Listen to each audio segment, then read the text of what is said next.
Oh, hello. Let's get started. Let's see. So yeah, I'm gonna do as many as I can today, but yeah, I doubt we'll do all of them, but I just want to see how far we can get. I know you get the Dark Dragon Blade. We're doing the bosses, so we're just gonna focus on these for now. And it shouldn't take too long. So yeah, but these I've heard like get kind of crazy, so we'll see what's in store pretty soon. Okay. And I'm kind of tempted to also go for the platinum. Um, I think I have 84 or 85% of the trophy list already.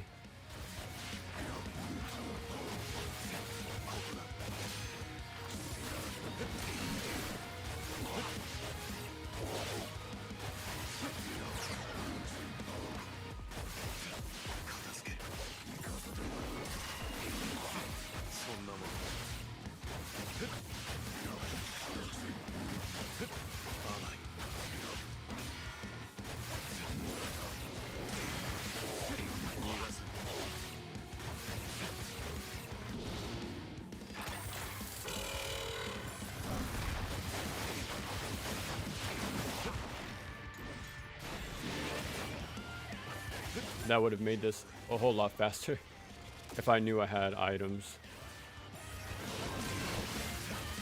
Yeah, huge difference. Yeah. Okay. I'll just pop the attack up as soon as possible then.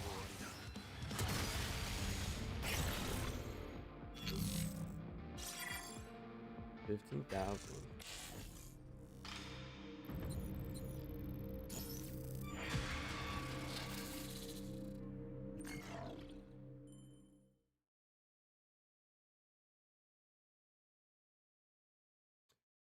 Let me see. I'm gonna count how many bosses there are. Let me see.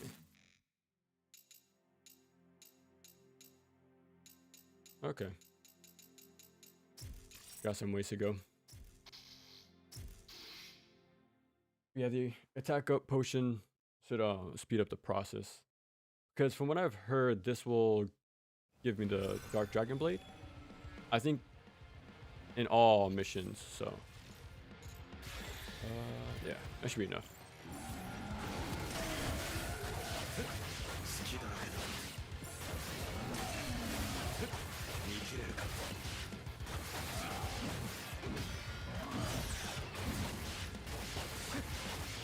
Okay, he only has one health bar, so this should be fast.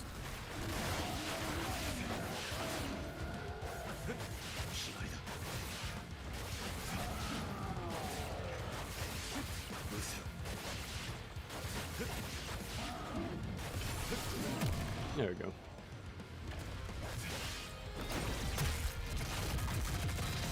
I'm kind of tempting to play on hard, but I do want to get through these as fast as possible to start the actual combat arenas. Should be fine.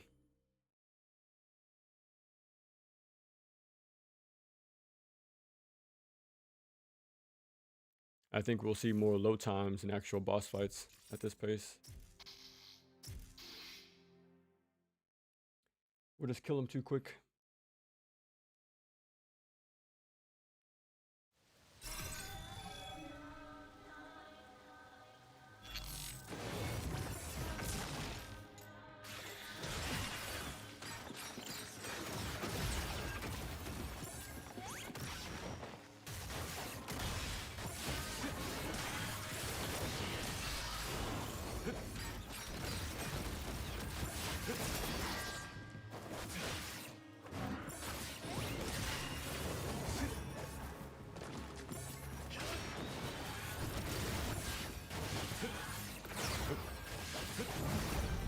That's fine.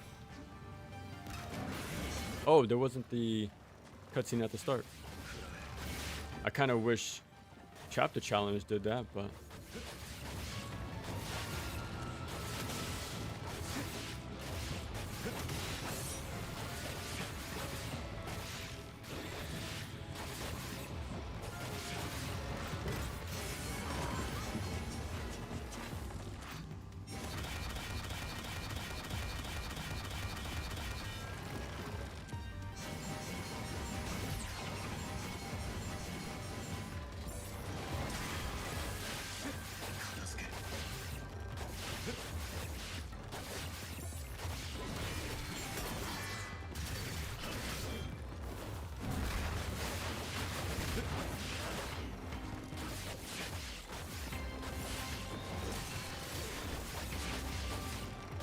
okay, just one more punish. Oh, this was... We gotta wait for a while now.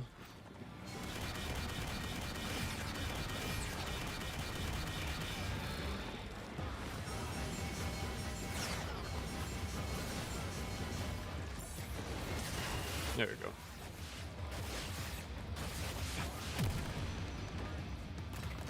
I'm just realizing now there doesn't seem to be like a limit to how many times you can dodge. So you can really just mash it.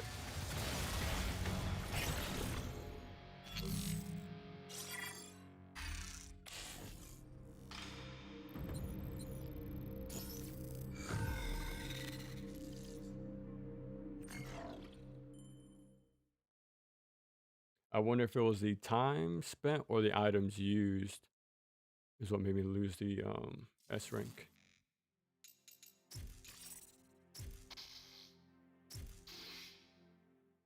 Yeah, I need all the ninja coin I can get because after doing the Master Ninja playthrough, I used up pretty much everything I had, so I had to get back to where I was.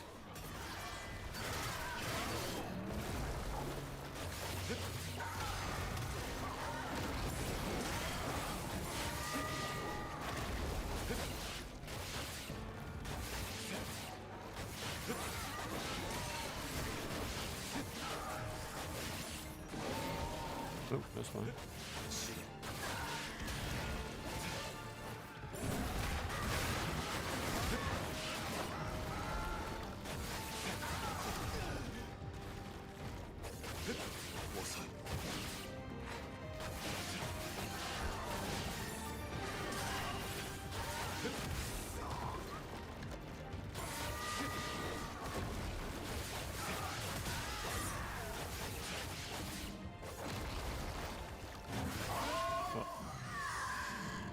Accidentally picked up the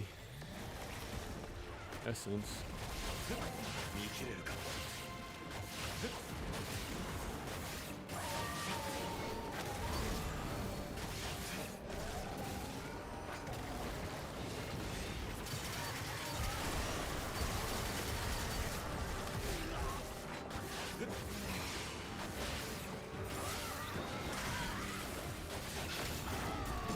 There we go. That should be it. Oh, surprisingly not. I kind of figured it would do more damage on normal. Because even on Master Ninja, it will do pretty much half a health bar. So I'm guessing it's like fixed damage. Either way, that's still a lot of health.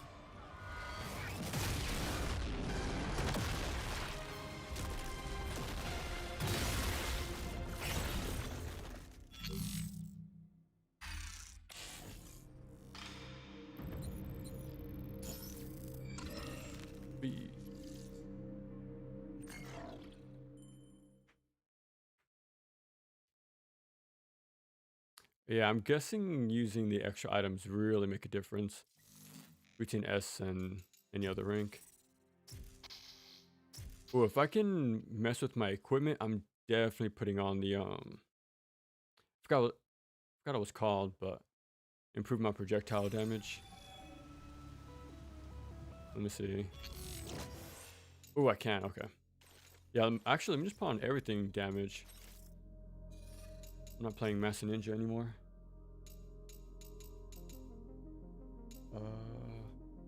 Yeah, why not?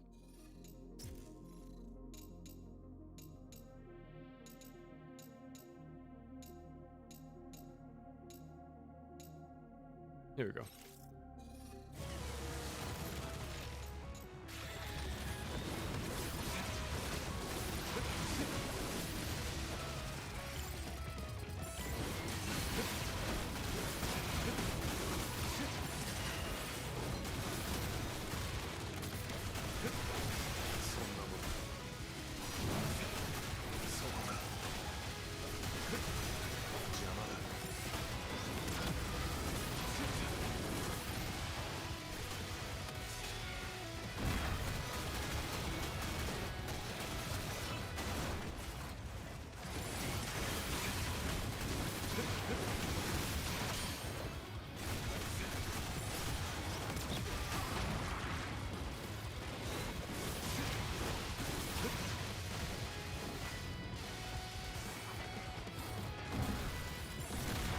Okay. I would use another damage up item, but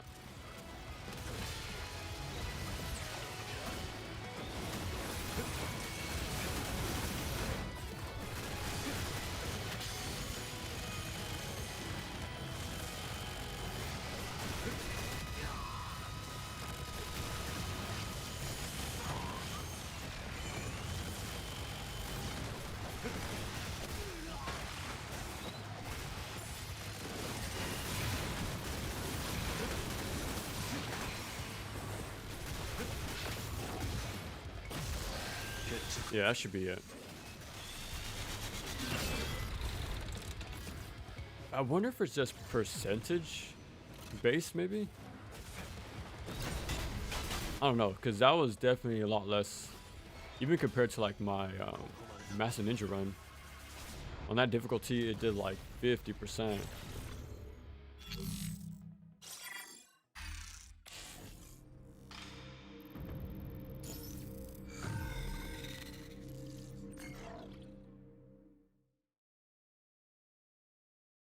Okay, still a long ways to go.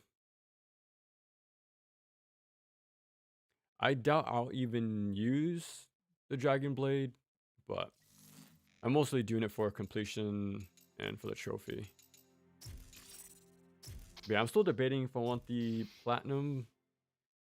I think the only hard one I have left is do all the combat challenges. That one has the lowest oh,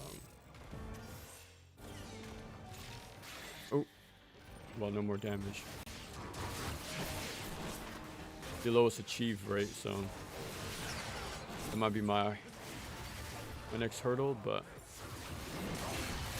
I got through Master Ninja in one sitting on my first try, so I should be able to do it.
There we go.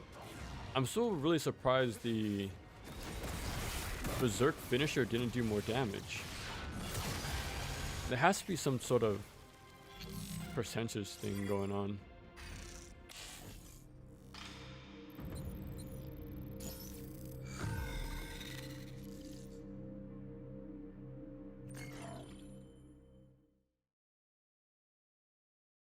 I think we're already halfway done with the bosses.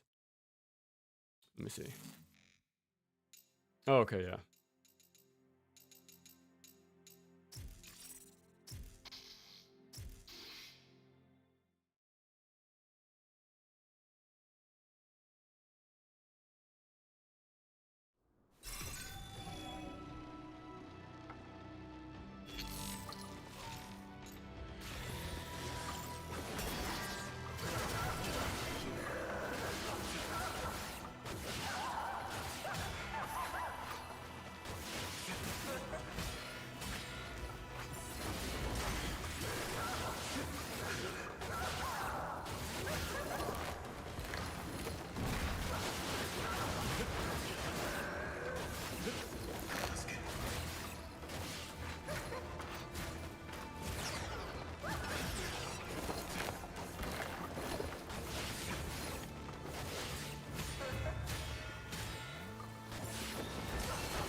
Okay.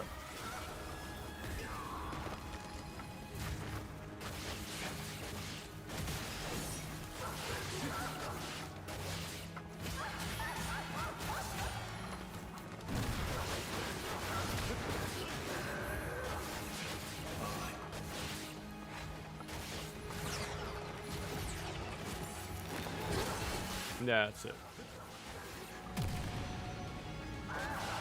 Okay.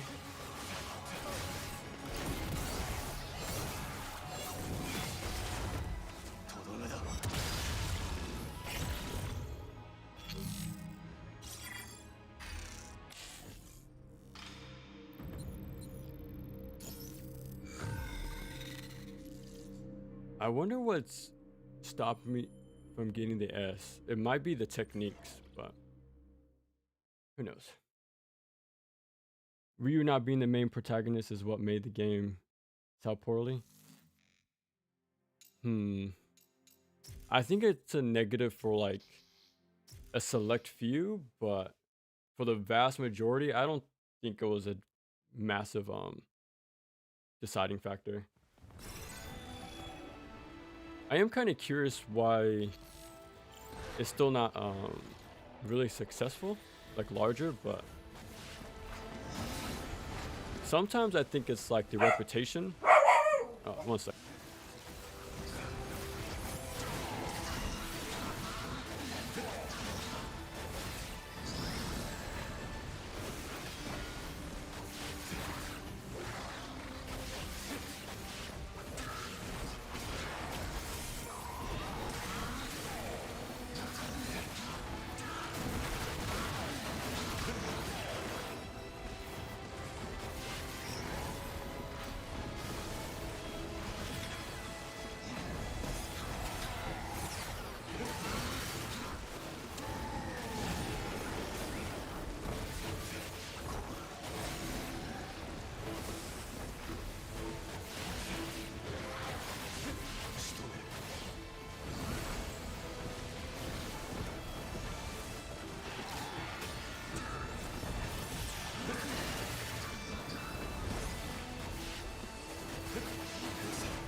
He's still going. 1 second.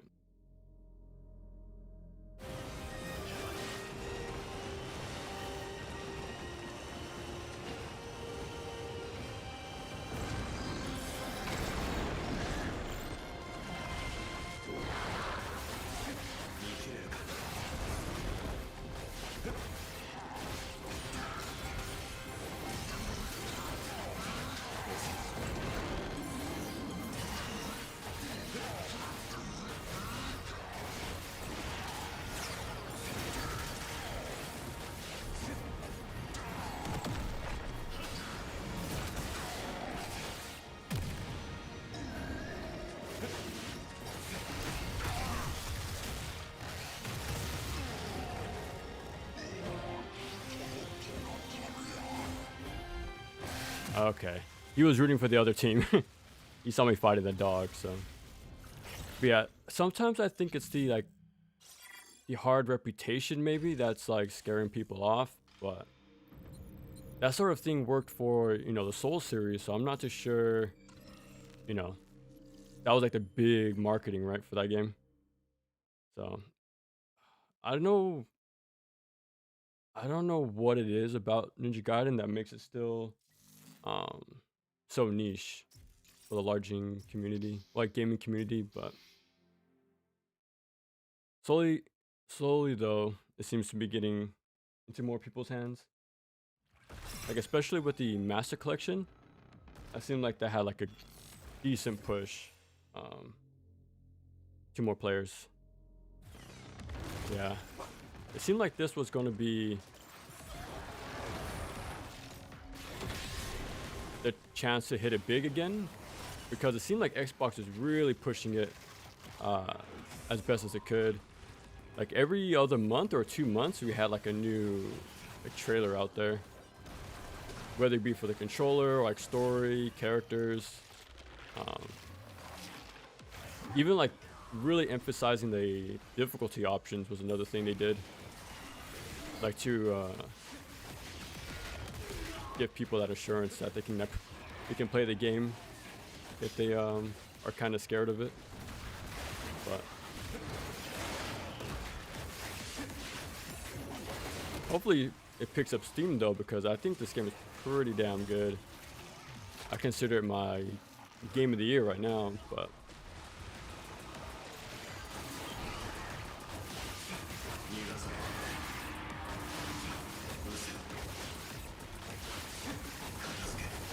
okay.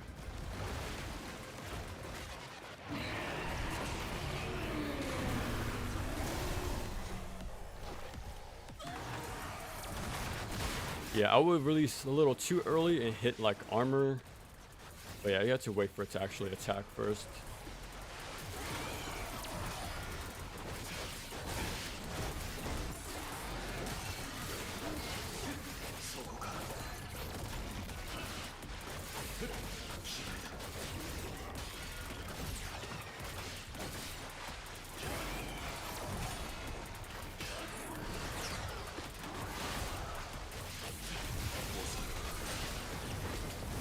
Nope, I didn't even see the red essence though.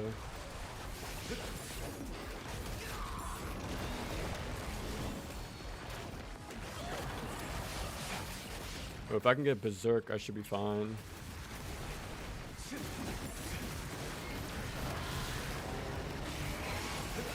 Yeah, but it should kill him. Fingers crossed. There we go. There we go. Why playing the That's Crazy Taxi? Maybe one day. I remember trying to play Crazy Taxi on the PS2. This is when I first got McBoot installed, but I think I must have messed up the transfer at the time. I gotta get back to it though eventually. I think Sega's bringing it back though, right? With the whole revival series. So let's hope. Let's hope it's an actual game and not some live service type thing. But We'll see. Glad to see him again. Yeah, we've been streaming a lot of Gaiden 4. Kind of hard not to, because it's pretty damn good. The game's been out for less than a week, and I already have 40 hours in it, so don't try to do the math on that. Don't find out how much of a degen I can be at times. But yeah, I'm really enjoying the game. I just did Master Ninja yesterday or 2 days ago. In like 4.5 hours, my first try, so I was pretty happy about that. So now I'm just doing extra cleanup.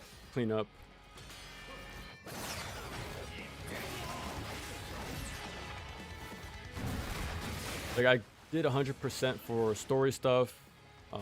So right now I'm just doing all the extra side content. Well, as much as I can anyways.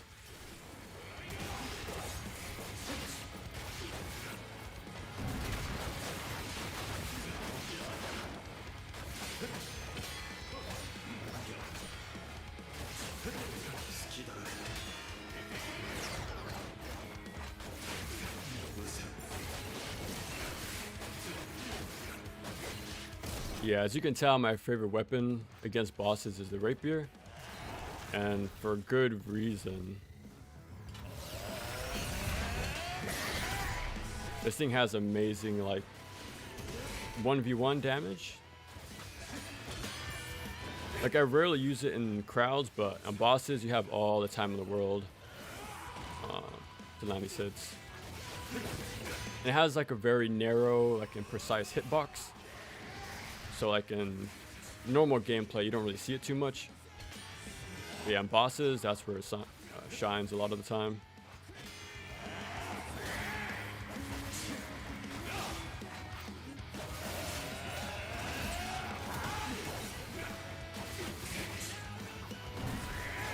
Oh, I let go a little too early.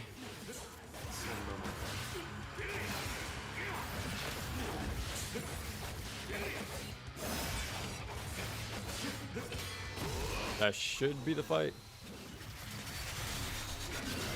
Okay, I think I have a red essence nearby. Oh, nice. I think that would have killed me, but if I ended up whiffing. There we go. It's not selling because the price is insane. $70, yeah, that's pretty. For any game these days, that's pretty damn high.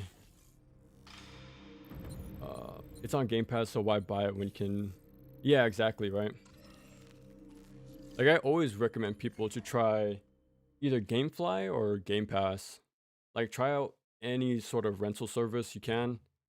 Because prices these days are getting insane.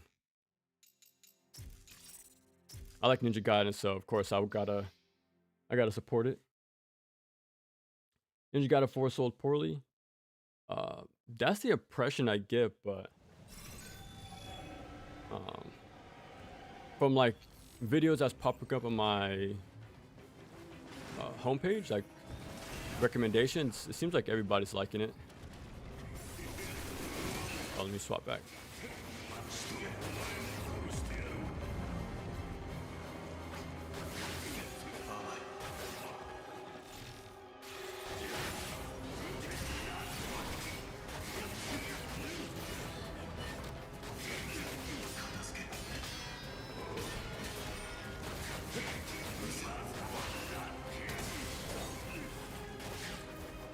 Okay, see if I can get some extra credit.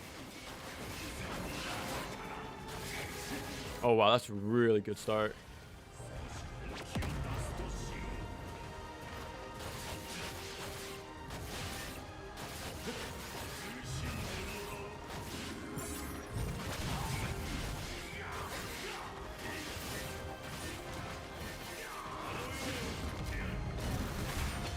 Yeah.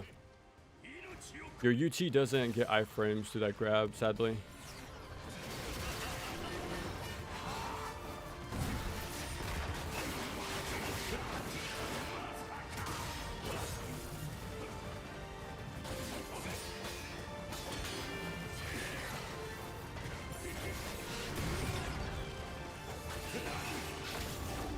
There we go. But yeah, if he didn't do that grab, we would have finished the boss already. But yeah, at the start of the second phase, he's completely vulnerable. Like, there's no iframe or like armor on him, so you can just do like half his health instantly for free, pretty much. Like, he's set up to be some pretty big deal in the game, but he's kind of a jobber, honestly. And then like right after this in a campaign, you switch to Ryu, and then you don't even have a health bar. You just beat him in a single phase.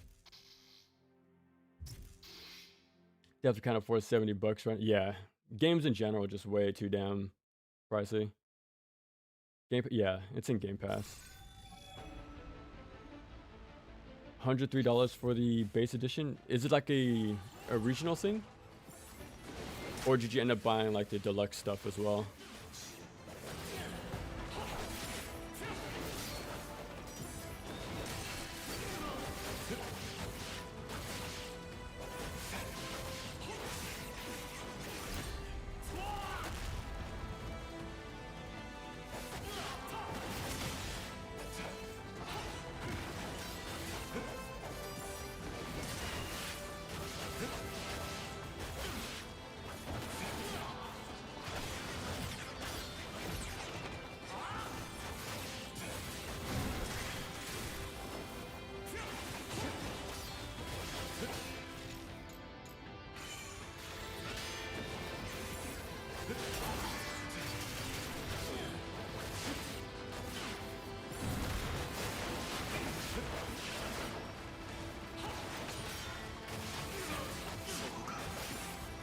Oh, go barely in time.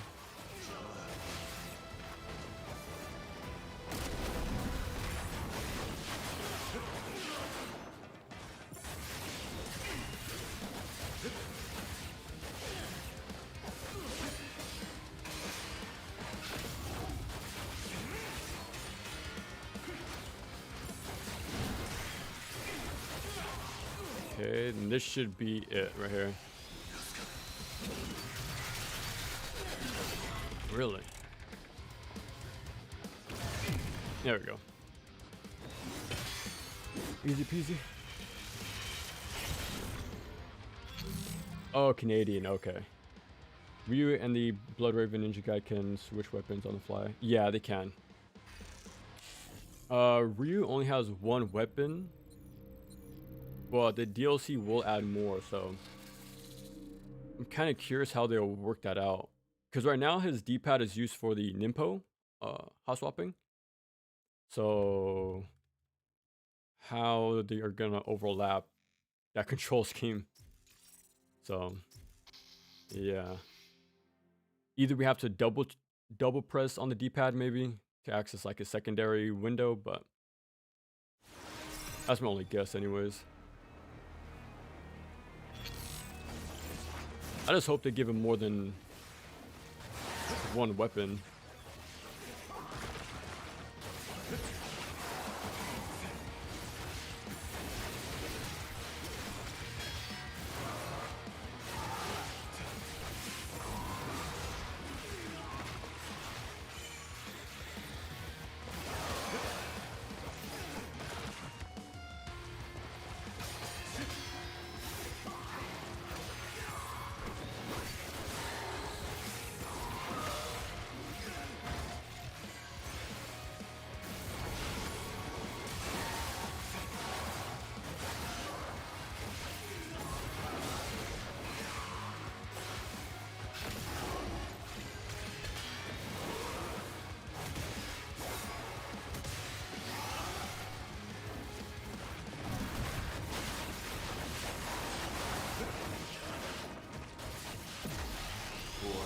Okay.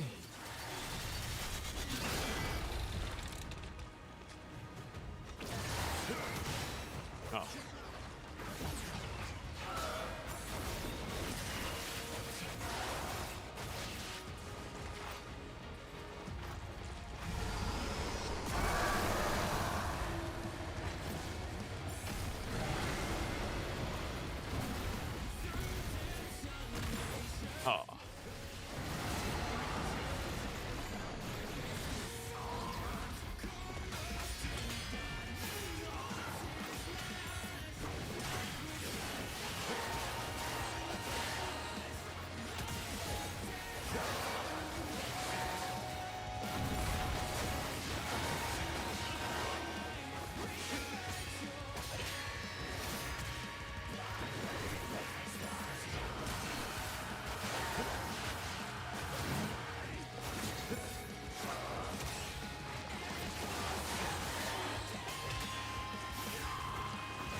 Okay, extend my pressure with the essence.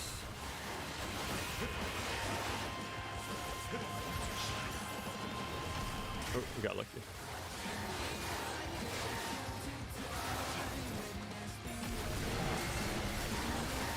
Maybe one more punish and that should be it. There we go. Yeah. Yeah, even on normal, this guy's a can be pretty tough. Only Yakumo gets multiple weapons. Ryu only has, yeah. I also skipped out on Doom of Dark Ages. No way I was going to pay $70 for only a campaign, team deathmatch. Yeah, that's kind of weird, right? They removed like a pretty big mode like that. Horde mode and Doom game, yeah. Not only that, but that game was insanely large. Like the install size, 100 gigabytes. Okay, there we go. Yeah, so doing all the bosses will give you access to the Dark Dragon Blade in any mode. So that's pretty cool. I doubt I'll use it much, but yeah, that's why I don't have Ninja Gaiden 2 Black on here anymore. I really like that version, but 80 plus gigs is way too damn much. It's not just something you can just have lying around. It's way too damn big.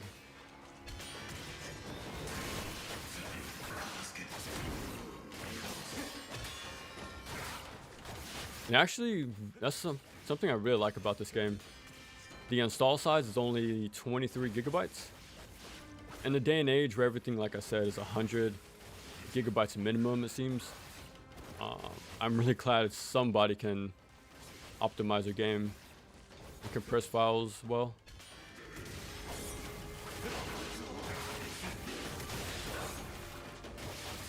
I have a theory it's because they've been working with Switch hardware for so long.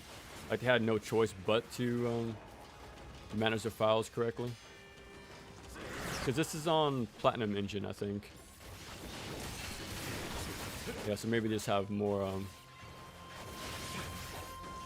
experience with optimization. I think other platforms have it larger though, I heard. I think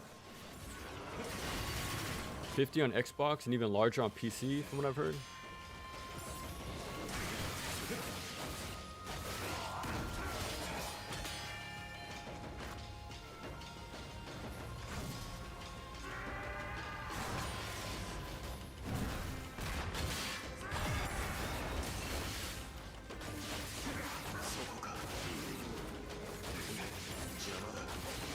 Nope.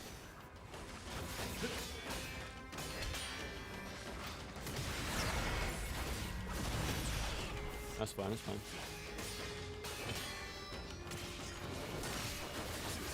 But yeah, this is a side mission quest line. It actually spans throughout the entire campaign, which is pretty cool. Oh, I went for the minion.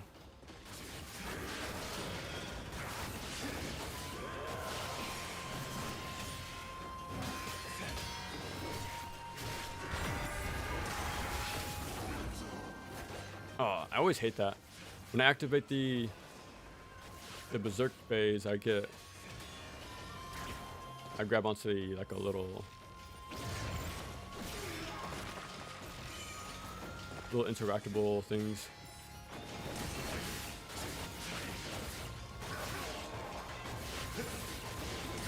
Yeah, that should be it. Okay, one more. Never mind. There we go. I'm surprised they didn't include like the mini bosses in this, but Hayabusa text. Okay, now we can do the combat challenges. That's all done. Okay. It was expensive as hell, but at this point, I'm just happy I can play the game I was looking forward to. Wilds? I remember hearing it sold incredibly well, but I guess after the honeymoon phase wore off, like a month or two later, a bunch of like negative press came out. I'm not too sure if it was because of like the lack of support or no content. Uh, I'm not sure what happened, but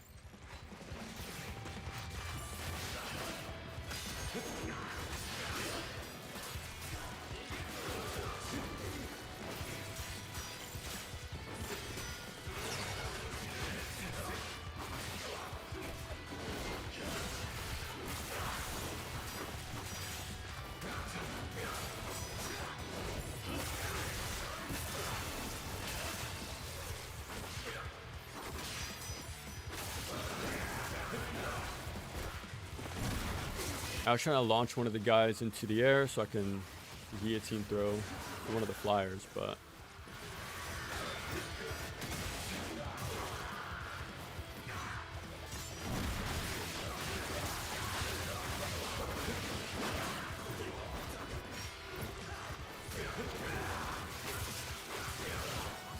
ah.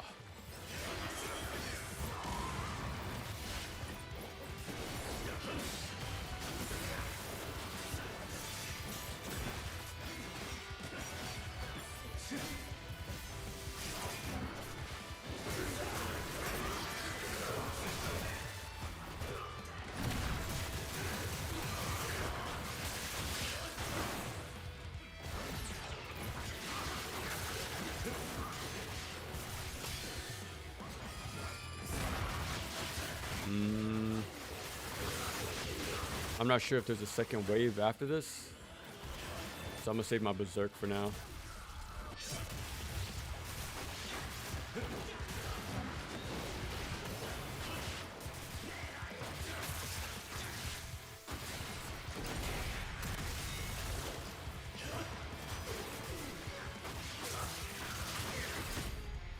Let's see.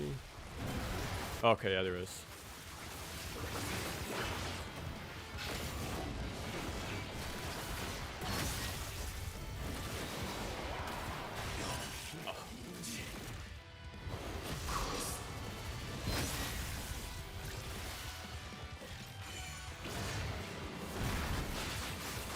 Oy.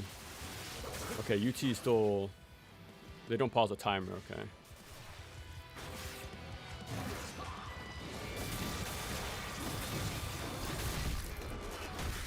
Oh, OTs do. Okay, that's pretty good to know. Yeah, that's probably a bad idea to use a lunar UT. Those things last way too damn long.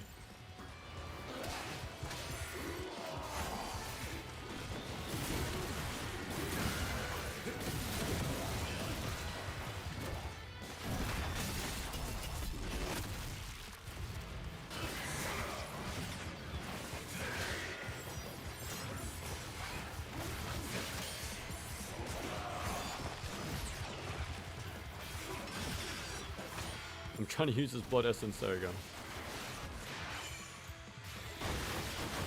Okay, 2 minutes.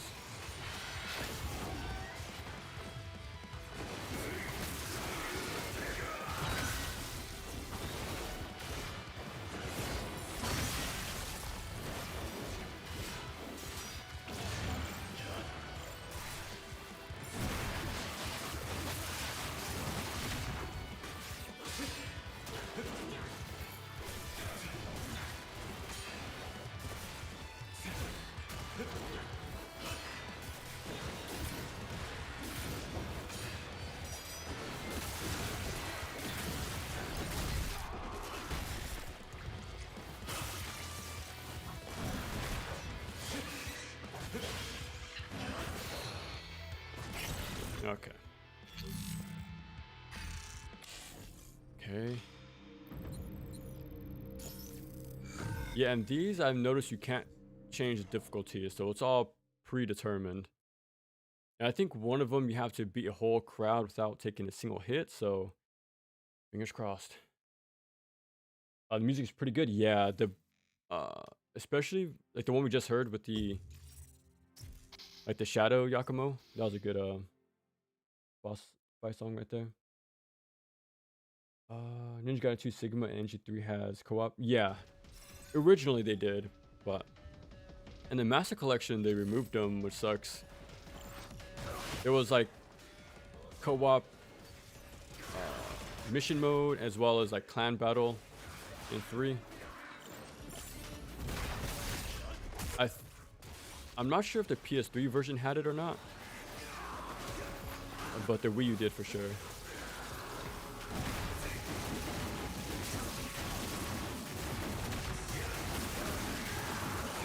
Yeah, putting online modes and everything was pretty much the norm at the time. Like Dead Space had online co-op, Resident Evil 5, God of War Ascension. Yeah, I kind of wish it was still like that, but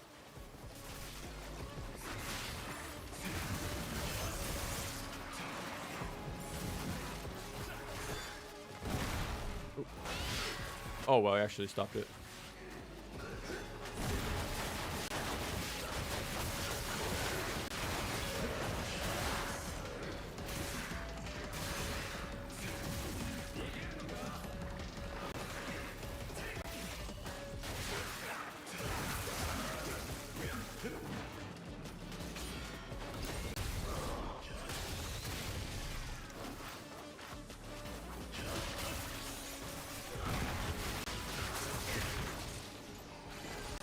Oh crap. He actually whiffed.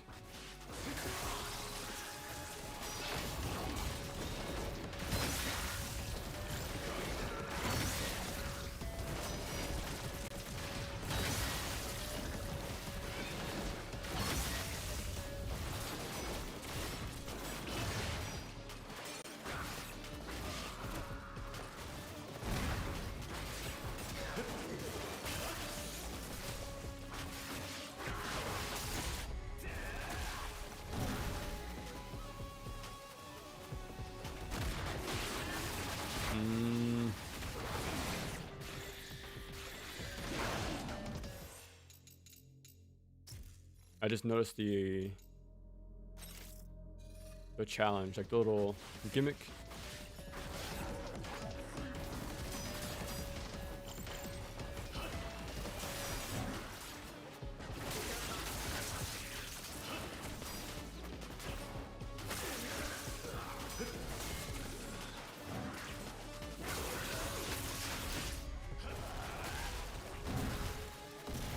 Oh, one more. Okay. Yeah, it took me a long time before I noticed my health was draining. But it worked out.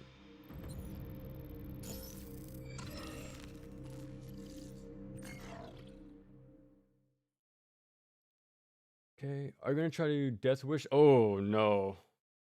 Heck no. I'm not that good. I tried it on Master Ninja and it's kind of, yeah. Even with, oh, 1 second. Okay, I already did those. Yeah, when I attempted Master Ninja, I had a full health bar, like the maxed out increased health bar. I had all the best defensive equipment on. And even then you still die in 3 hits, so.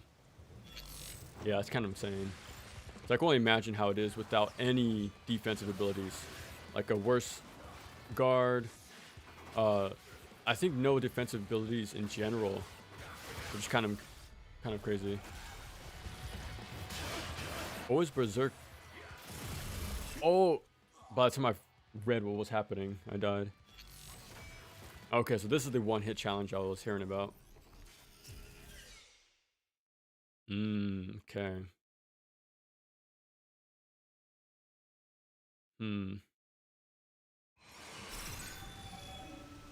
Always Berserk, but no Bloodbath. Die in 1 hit.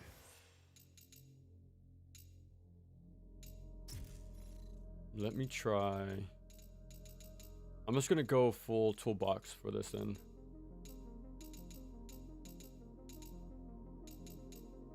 Okay.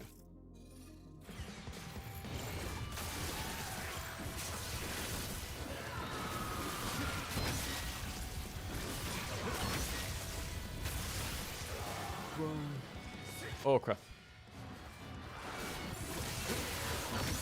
Okay.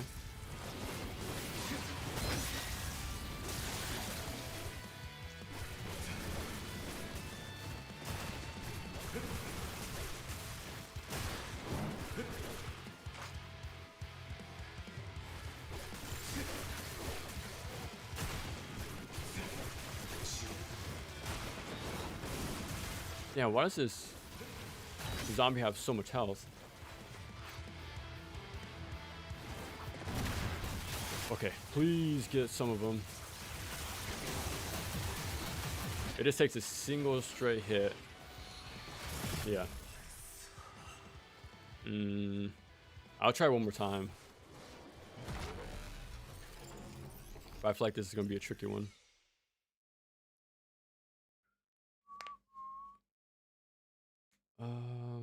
Shame the secret boss isn't here. Oh, yeah. Yeah, you find the last one in the valley. And man, I really wish Ayane was a boss. They kind of teased the idea when Yakumo sees her for the first time. Like, she readies up and everything, but yeah, she was nothing more than a little cameo, pretty much. Nothing too crazy, unfortunately. Hopefully in the DLC, but like, I would ask for the girls to come back, obviously, but the fact Ryu isn't finished yet, it's like, I can only imagine they can only do so much, like, character-wise.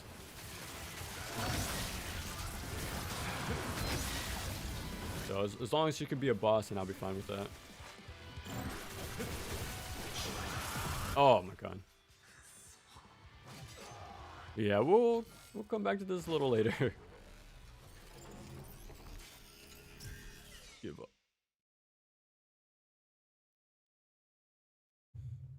Okay. Funny how this random fruit stealer has none of the evolution moveset. Oh, has more of an evolution of a moveset than. Yeah, I know, right? And it's pretty cool. He has his own little story arc too. Okay. I might be forced to do that one-hit kill mission by the looks of it. Because you gotta unlock the other ones, it seems like. Health cannot recover, can only use. Okay.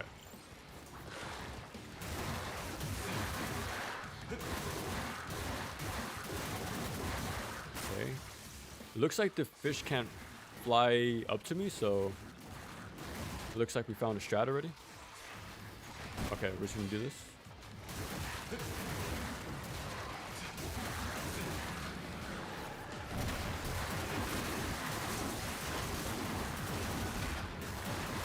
Okay, yeah, we definitely need to chain UTs for this fight. Okay.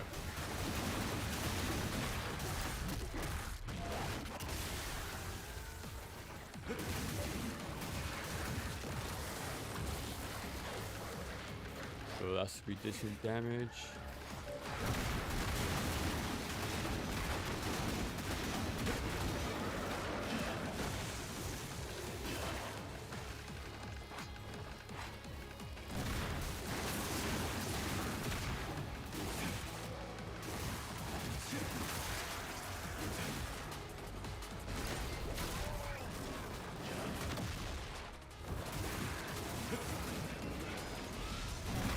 Oh, I should have used that UT for the other guy.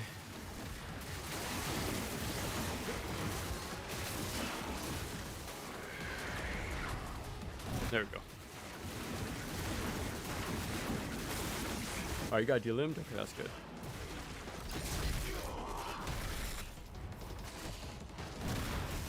Okay.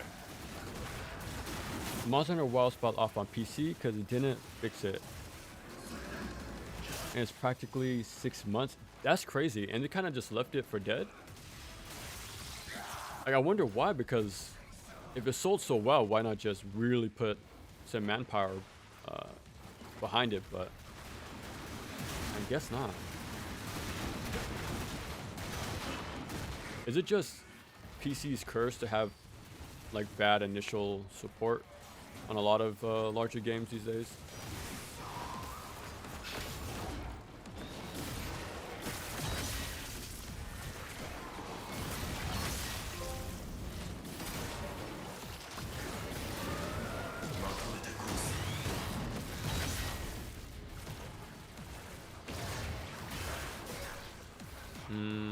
Okay, I really need to find my way over to that guy.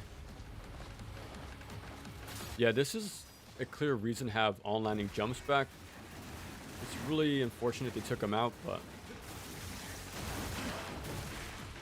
that's like a really advanced movement while holding your guard. It worked really well in the past games, but okay.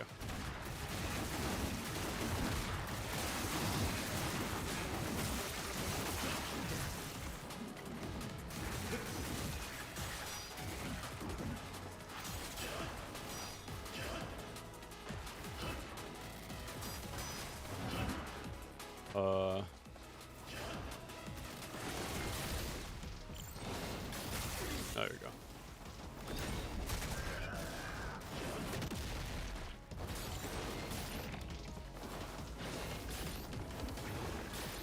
Oh, okay. Oh, now I gotta wait.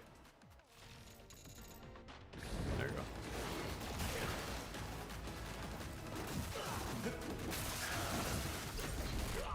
Even the projectile has like a sort of perfect release then. That's pretty cool. The issue with Wilds is both that the PC port is hard to run and the core mechanics in modern Monster Hunter kind of overwhelm. Okay. You're just too overpowered these days, it sounds like. Like a power creep, pretty much. Where do you think that really started? Because I didn't start playing until Generations Ultimate. And I used a longsword with Valor.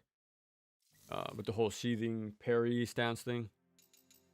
So that game had like its options starting to come in, right? And I heard even the Clutch Claw in World, but the Ice expansion was pretty broken, I think, like from what I've heard. Decreases over time. Okay.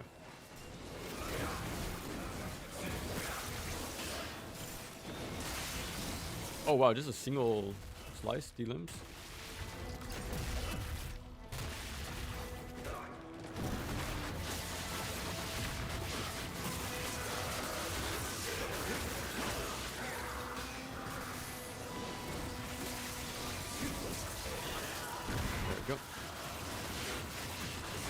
It's funny doing these challenges on Death Wish and realizing you don't have all these good accessories. Yeah, the accessories are really strong. I didn't really start using them until Master Ninja. Because that's where things really started to push you. Before that, I would just put the very simple, like, attack up or defense up.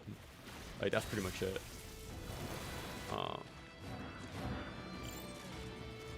Like, I'm pressing L3 and R3 there, but I didn't want to activate. But yeah, Master Ninja really pushed me to use, like, the more niche situational ones to get through that mode.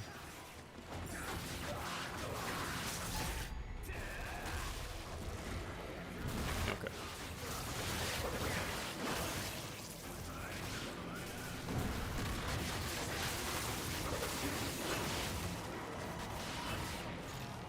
Ooh, okay, let me see, actually. There we go.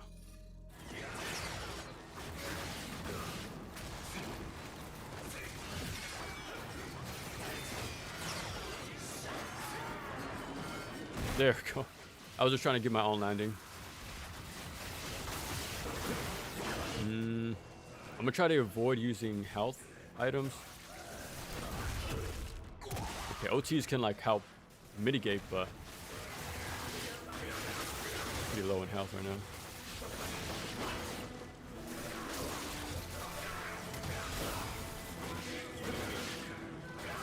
Okay.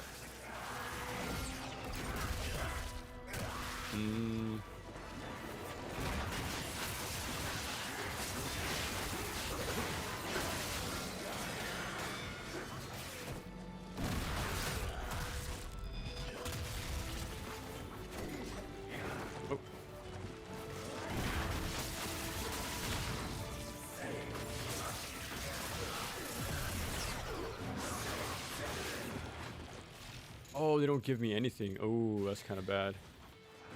Um. Okay, I think there's one for, yeah. So let me put this on.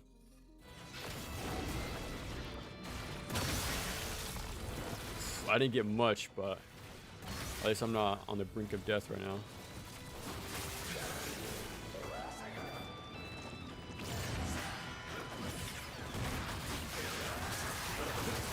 Ooh. Yeah, I'm not sure I'll make this one.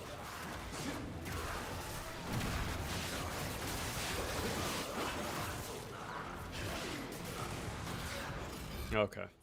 I gotta swap to those accessories sooner, pretty much.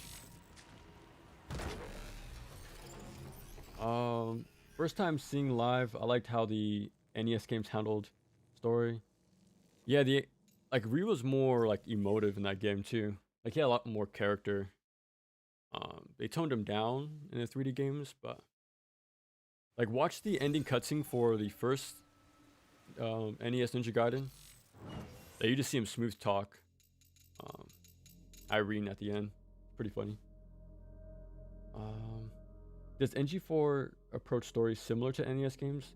No, not really, not by a long shot.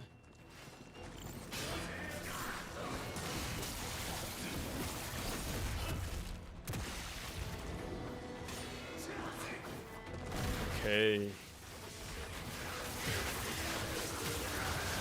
Trying to figure out how to approach this, but okay, 2D limbs back to back right here. Okay, get a bunch of kills.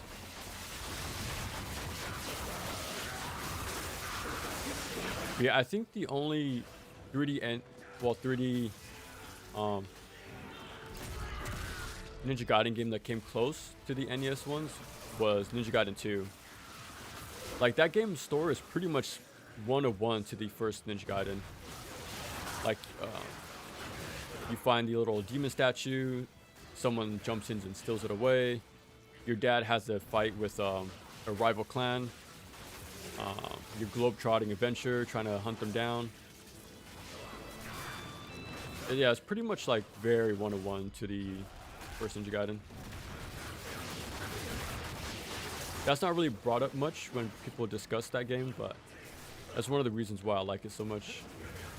It really does feel like a 3D classic action platformer.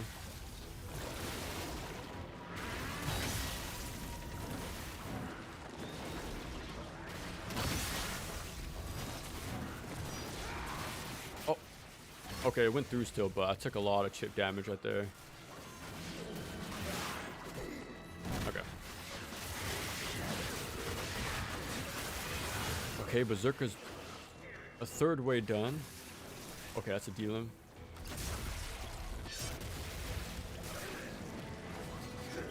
Okay.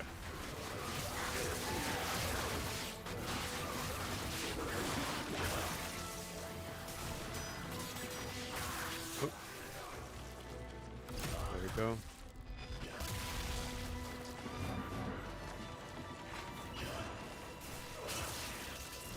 Oh, there's more. Okay, this I'm gonna get berserk, but I need to get rid of these guys fast.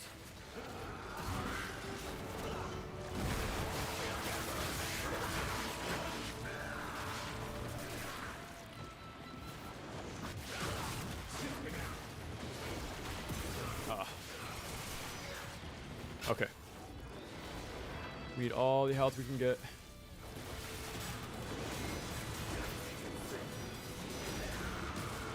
Oh, that's so bad. I probably should have put on the accessory to half the projectile damage.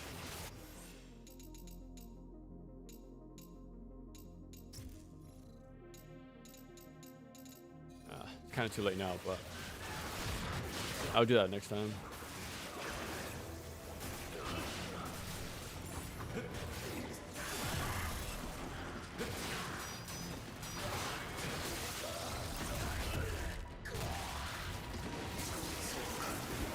Oh. Okay. Yeah, I gotta put on the projectile defense. That should help out. The DLC, yeah, the DLC's been confirmed for a while now. Um, you saw a slide in one of the announcements a few months back, and then they delved more into on the website, I think, in one of the dev logs, I think. Okay, so let me place this. Yeah, put this on. Yeah, all they said was, I think, more trials, another campaign, weapons, but they don't say how many weapons. It could literally just be one for each character. So, gotta not get too excited, but hopefully it's good.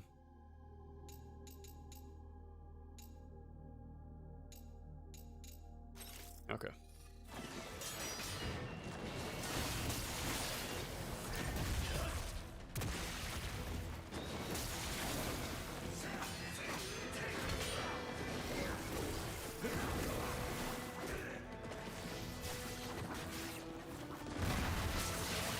That's already a bad start.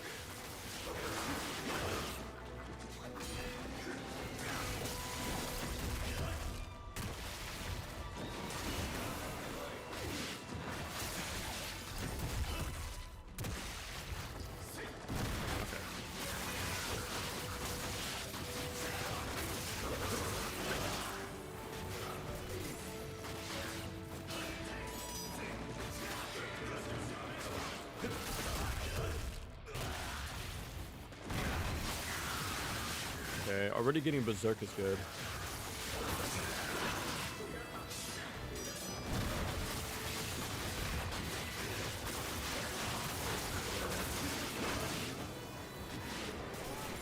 At least the damage, well, the hits I'm doing is actually refilling my gray health, which is pretty good. Ooh, can you get that? Okay.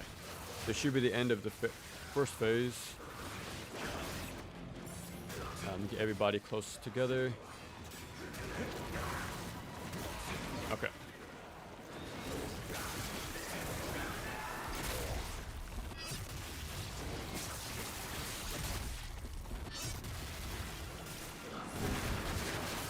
Okay, we're managing.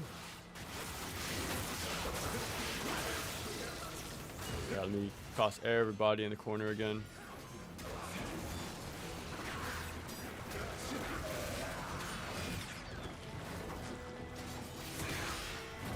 Oh.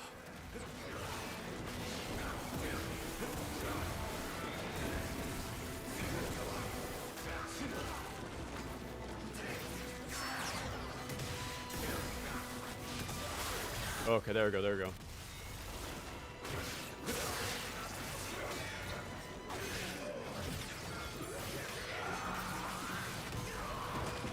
Oh, not too good.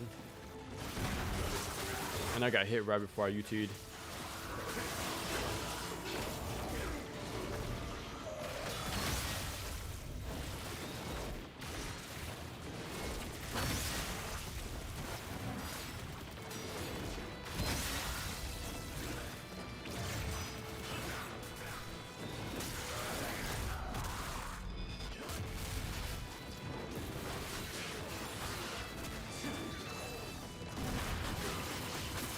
Okay. Hopefully the wave with the flyers is the last one. Oh, there we go.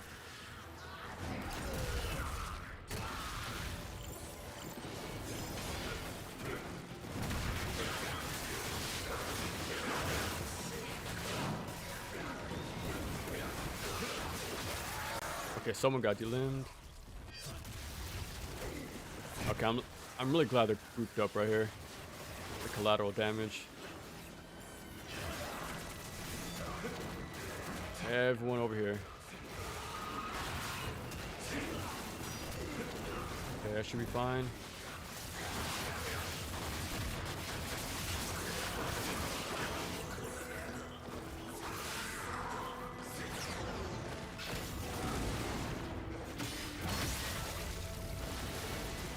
Okay, I wiped them all out.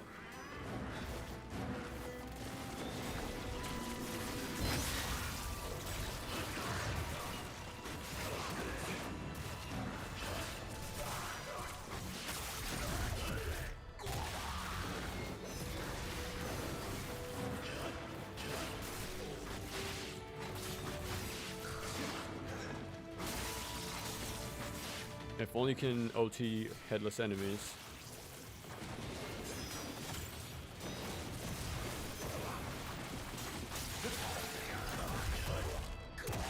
Okay.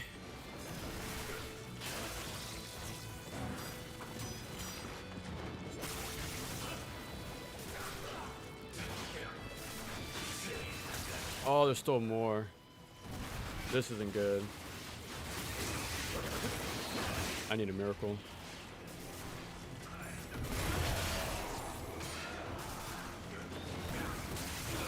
Oh, someone got eliminated.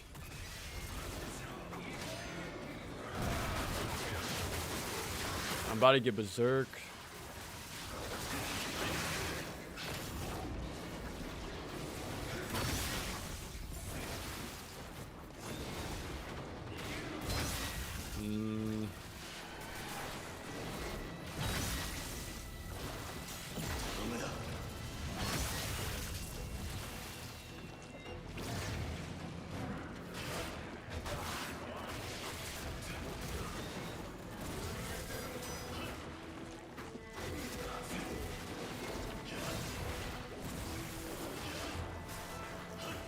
What?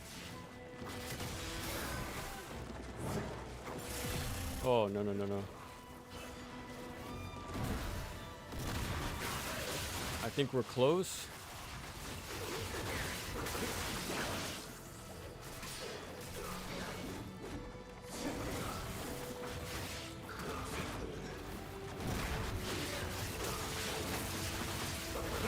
Oh, okay. I was getting nervous there. Okay. Let's see if that unlocks more challenges, but we'll see. Only have one left to do. Well, available. So let's see. It's the norm, but there are some exceptions to bad PC launches. Alan Wake 2 is pretty good. Okay. Now that you've been playing for longer, do you still think it's a great game? Oh yeah, I think it's very good. Depending how well, like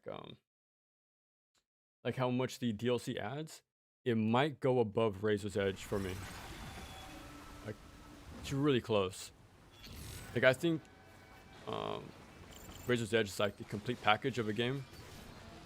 I like the bosses, the enemies. There's multiple characters, all with their own unique mechanics. It's like the perfect package for the 3D Ninja Gaiden game, like content-wise. So hopefully the DLC can compete with that. But even the way it is right now, as a vanilla game, it's very polished and very complete. Like, compare this vanilla release to other vanilla versions, and it blows them out the water.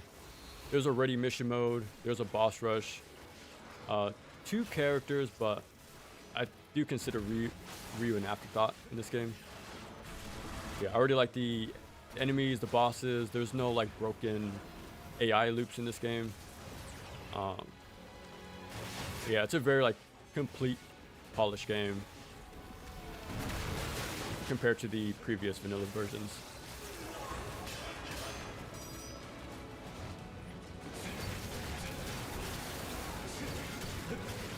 Yeah, I did not do much.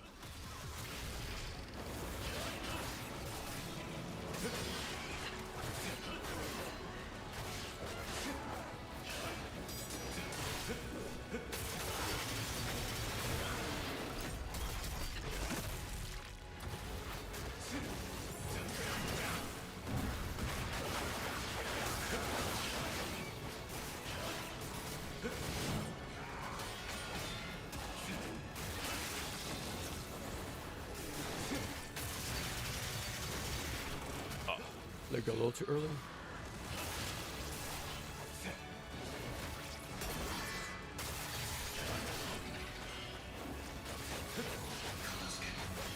Yeah, there's most likely another phase. Okay. Oh, there's Van Galps. Okay, I need a burst right here.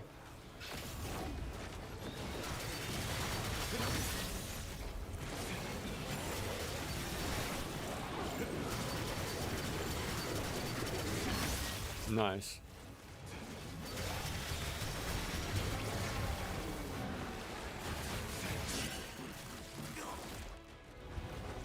Oh crap. This better be the last phase because a minute is not a lot of time to work with.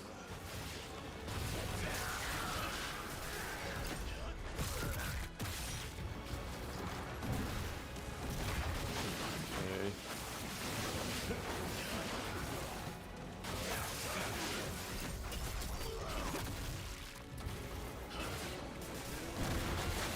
Okay. Fingers crossed. Oh, there we go. Get him grouped up.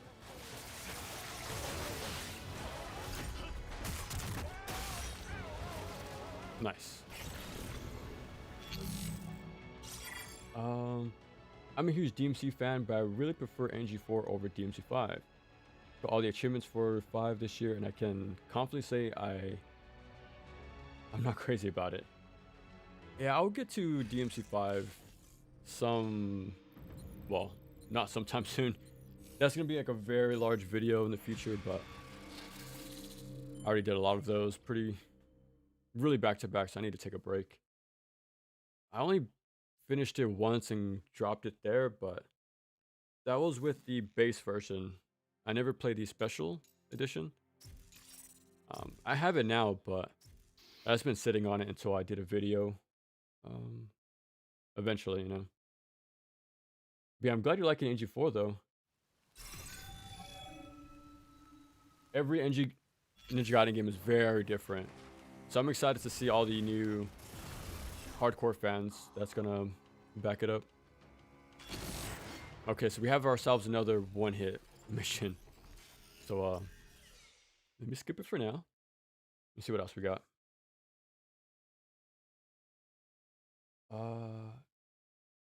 Ninja Gaiden 4 has more involved enemies, yeah. Like they block, dodge, and stuff like that. They keep you adapting on the fly, which I like. Yeah, I have a feeling these one-hit deaths are gonna give me problems. Stuff isn't as free as DMC5. That's really high considering how much you like Razor's Edge. Yeah, I'm a big fan of Razor's Edge. And I'm really glad it's finally getting its flowers after all these years. It took a decade, but it's getting there. And also, since like it's been so long since the whole debacle of Vanilla 3 and like Razor's Edge, a lot of the people who aren't familiar with the series have no like prejudice or like past experiences, right? Like they don't feel burnt on a game like many other people did.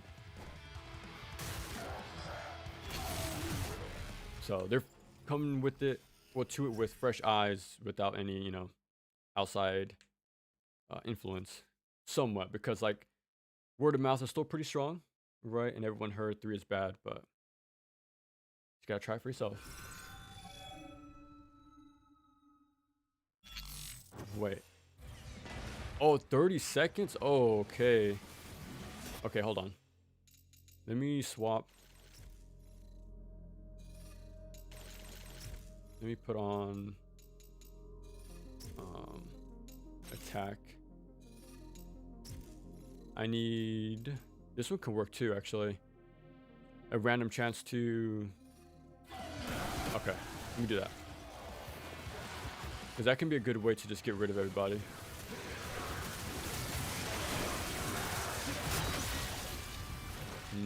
Oh, I can't refill.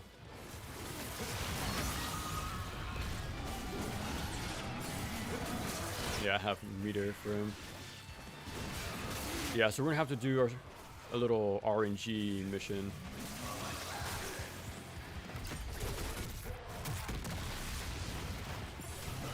Okay, it looks like I can't refill my meter either. I'm noticing it's saying 0. Okay. I'm gonna swap out for projectile up. Let me see. That might be the play. Like, as if the proc doesn't like kick in, at least the extra damage will help. Put that on. Where are you at? Okay.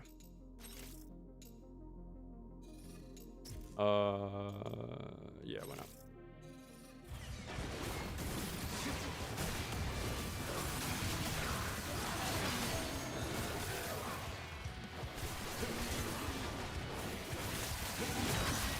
Man, only one critical kill. That's pretty much it for the mission, right? I'm not getting more meter back.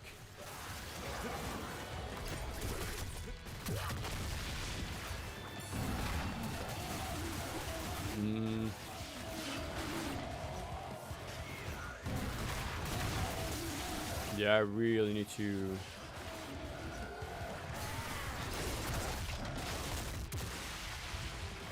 Okay.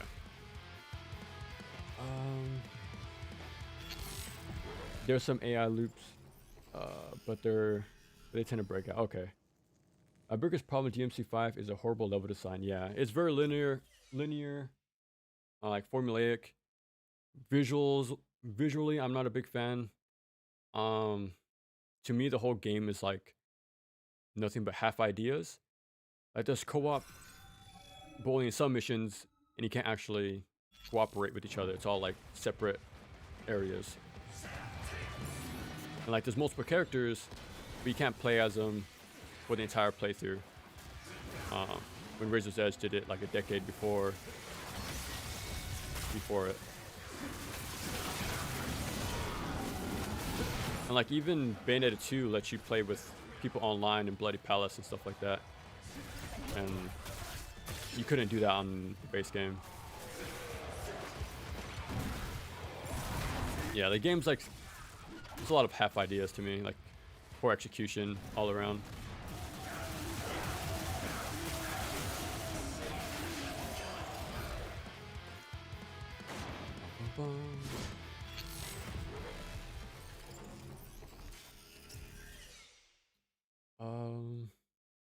The issue with DMC5 level design is that there's barely any relevant level design.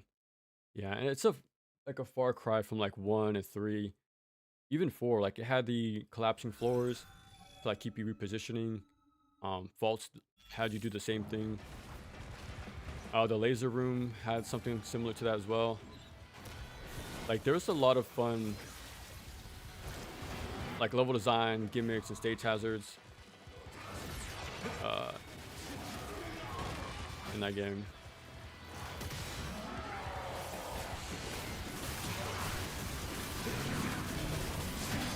That's awful luck.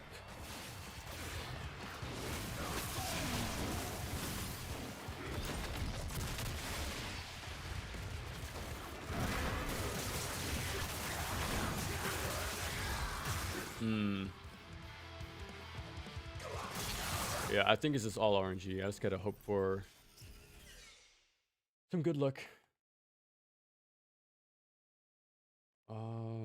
Not unlike ng3, but higher res.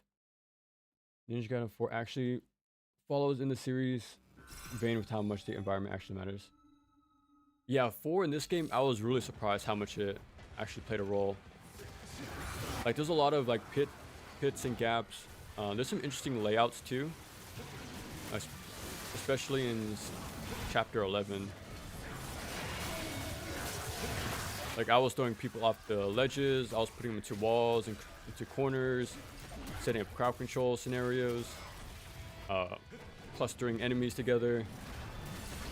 Like it's a really creative game with level design. And that's something I'm gonna bring up in DMC5. I can understand the appeal to want like a straightforward thing, no hazards, or just like fight to fight, no exploration, no puzzles. Like take out all the adventure stuff from 1 and 3. But if that's the case, all you're left is the level design, right? But it's pretty flat and simple.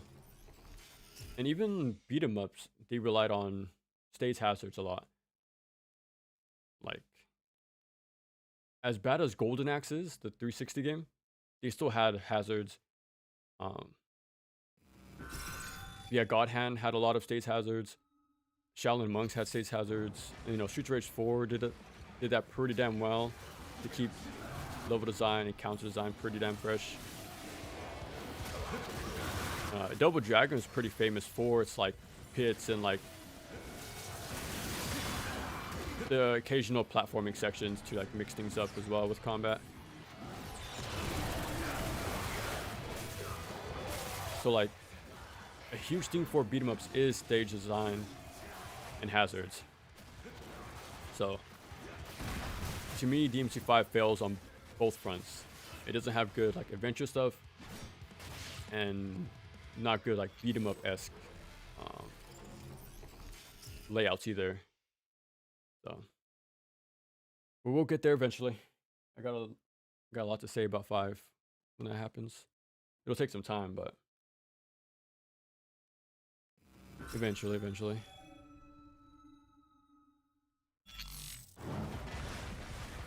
30 seconds. I really hope this is all the enemies though.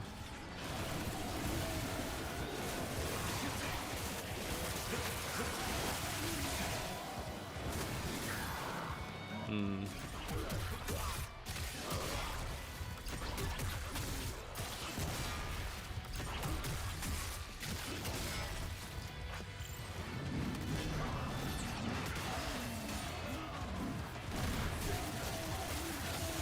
Seconds.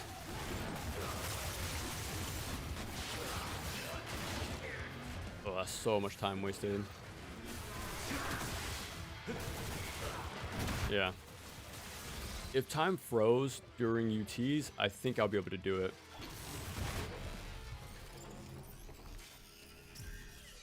I gotta get really lucky with the at least probably 2 like instant kills, but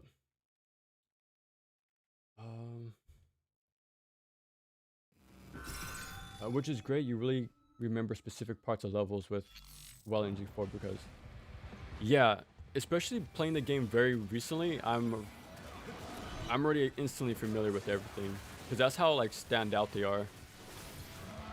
It's hard to forget.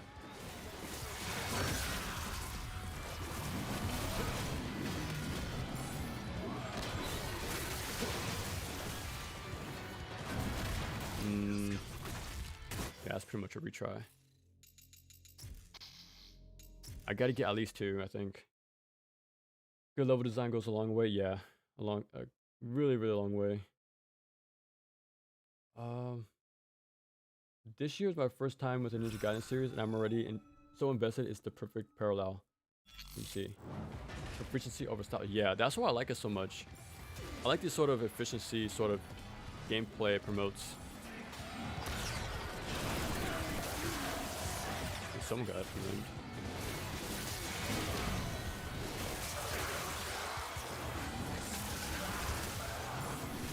There's no other game out there that's like it, because you have to really earn every kill and opening. But it feels so much more rewarding and satisfying.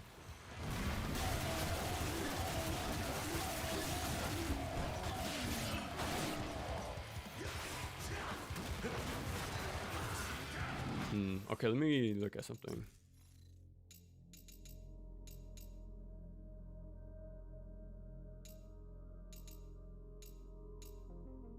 Rotate triangle.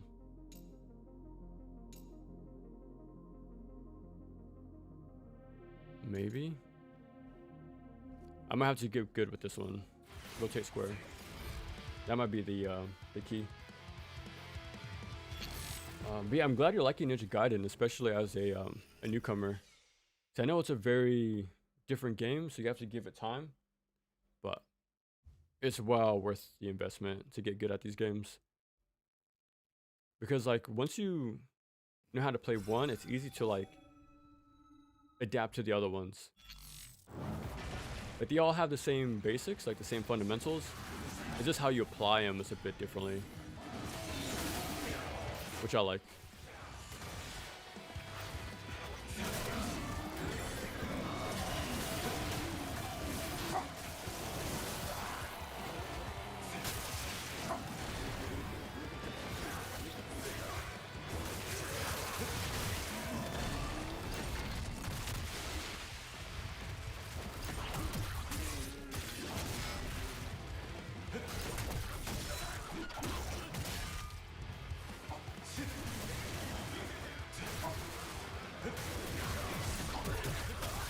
Ooh, I don't think so. I don't think we can get it. Yeah. Closer though.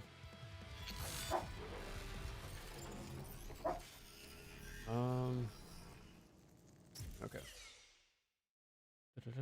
Let me catch up. Playing mission mode, yeah. This is the last bit of content I have left to do. I beat every difficulty except hero mode. I live streamed all those, which was fun.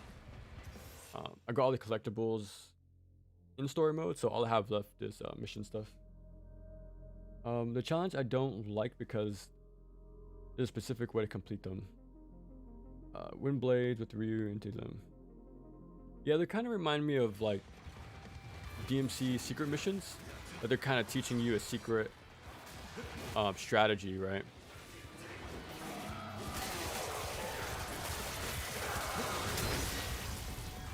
That's how I take it as, anyways. Okay, so that might be the move I need to do,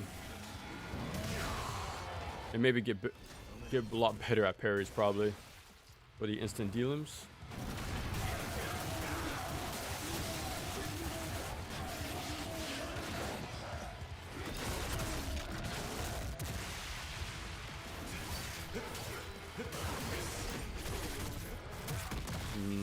There's still too many enemies. Yeah. Okay. Ryu in general is kind of insanely OP. Chapter 6 is a highlight. It sucks that I suck with Ryu. I'm just so used to Yakumo at this point when it comes to like Ninja Gaiden 4 mechanics. It's really hard to put him down. I think he's really fun. It's kind of crazy how like well put together he is in his first like debut game.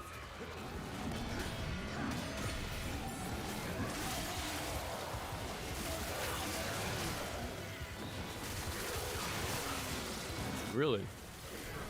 Oh, and I messed up the timing.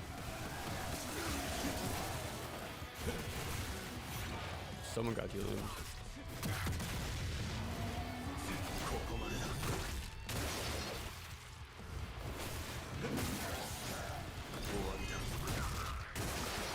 Okay.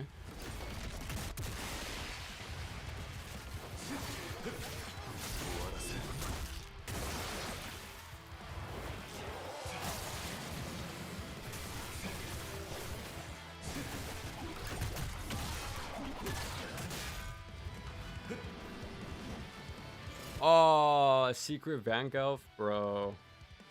That sucks.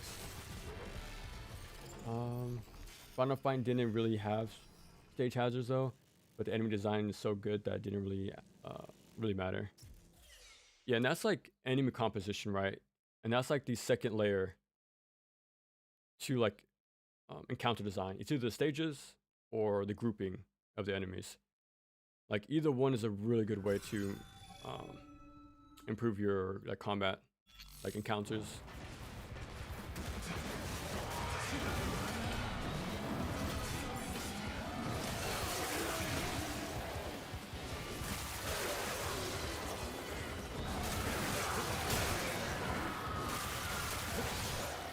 Yeah, not a single crit.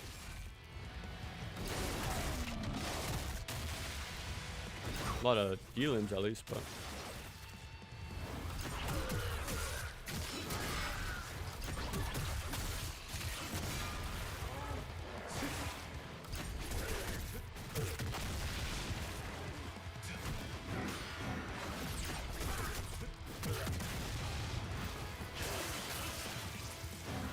no.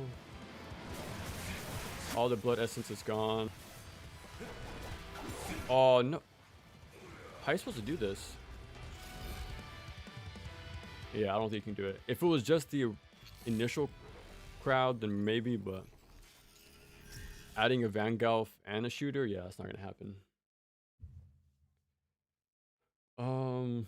Like chapter 12 because it has the one soundtrack I really like. I actually gotta go back and check it out. A lot of the soundtracks in this game are metalcore, which is yeah, it has its own little, own unique sound. That's for sure. Okay, well, we're screwed. Always berserk, but die in one hit. For a second, I was liking Combat Challenge 10 until they put the Vangelf in there. I think that's a little too much. But we might have met our end right here, honestly. It's not all the enemies. There's 3 waves. Oh, okay. Damn, 3 waves. That's insanely too much for 30 seconds. I'm not sure what they really want me to do there.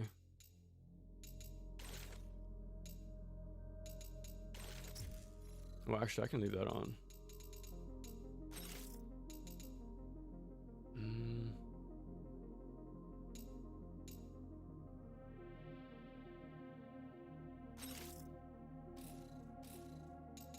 Yeah. It says I get staggered if I get hit.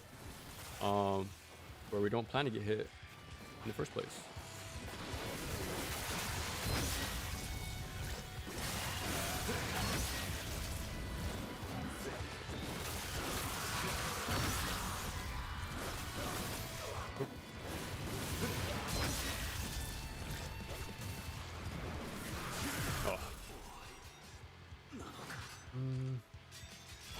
Again, it's badly designed. You have to use Ryu, time wind blades to delim everyone, and OT. Then it's okay. Next wave, and then use drag engage. Oh, so it's like a really, it's a resource check, pretty much. Okay. I played Ninja Gaiden Black 2, Razor's Edge, and the NES games, and of course ng4. Yeah, that's pretty damn good. Like a good chunk of the games already. Do you plan to play like Ragebound, since that's also like a new Ninja Gaiden game? Like really get the full like ninja, you have the ninja experience.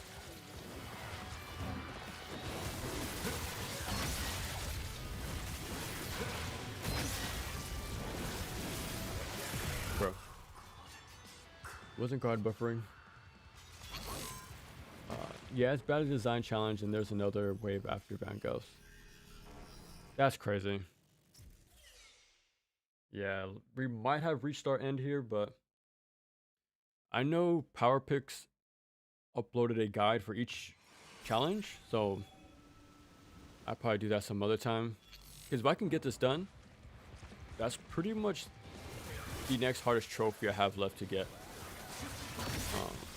I was looking at the percentage, and Master Ninja is the hardest one.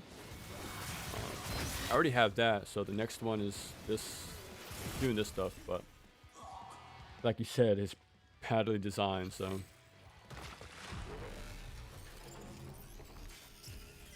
yeah, hopefully this tactic works, but we'll see.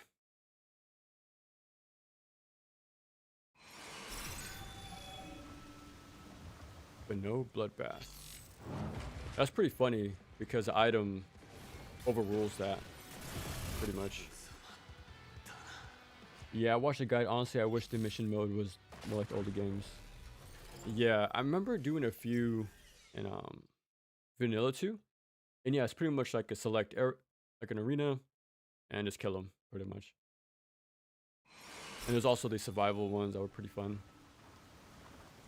Yeah, it seems like these are way too hyper specific. Like no room for error pretty much.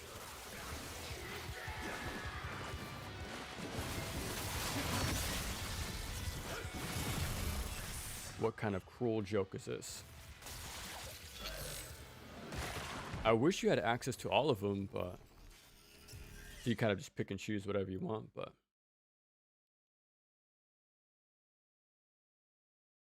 it is what it is.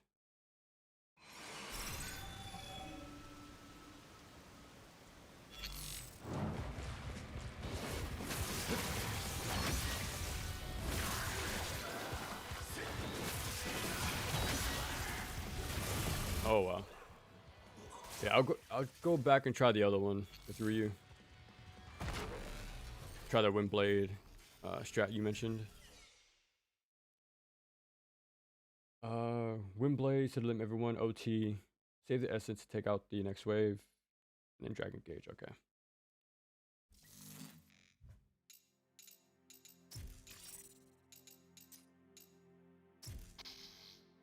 And there's no way they tested this with Death Wish on. There's no way that's even possible. I'm definitely buying Ragebound when I get the yeah, it's a really good game. I think I put around 30 hours, and that's a really fun time. Like playing on normal, then playing on hard to see everything remixed.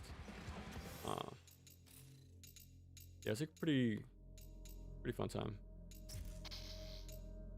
I kind of wish they added more modes, like a boss rush mode, a mirror mode for like, just to switch it up, you know? Because like, a lot of the stuff I liked in Joy Masher's Blazing Chrome, that game had a lot of fun, extra content.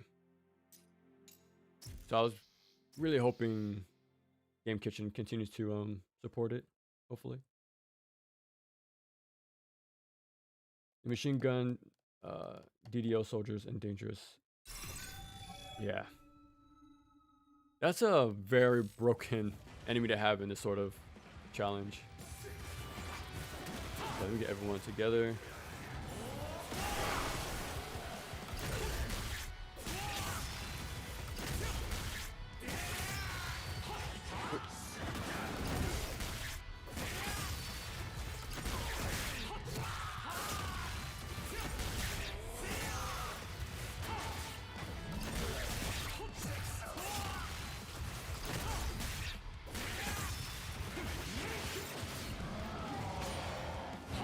Oh.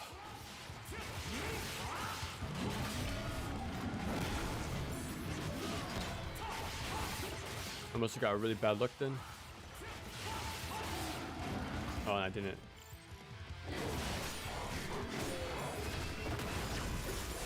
Okay. Okay.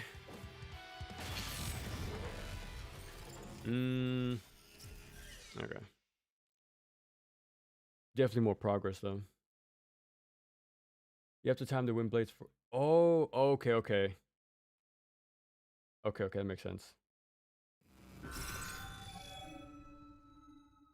Yeah, because I noticed he does the same combo every time.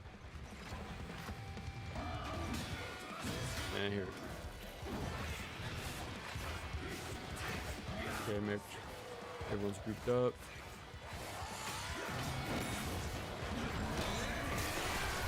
Okay. Yeah, usually he does the same combo, but not that time. Pauses timer. Yeah, I noticed that. That's pretty good. At least to give us some leeway, at the very least. Okay, let's see.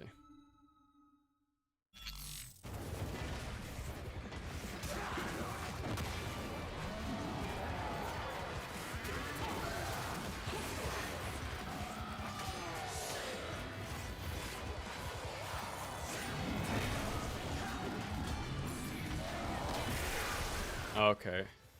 I don't need to be that close then. The classic Ninja Gaiden combat, or more of a mixed Ninja Gaiden, is definitely way more Ninja Gaiden than anything else. It doesn't remind me of Bayonetta, MGR. It might have like small touches of it, like dodge offsets in the game, right? For example. But no, this is 100% Ninja Gaiden. Like more than anything else. Like as soon as I started playing, I relied on my muscle memory, and yeah, everything works.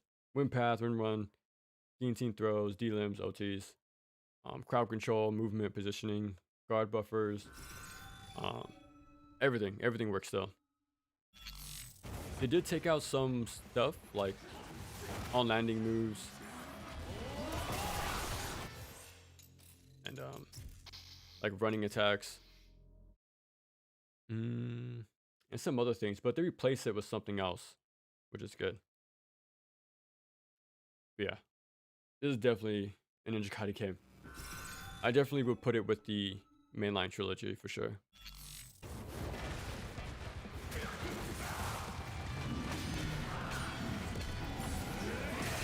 Okay.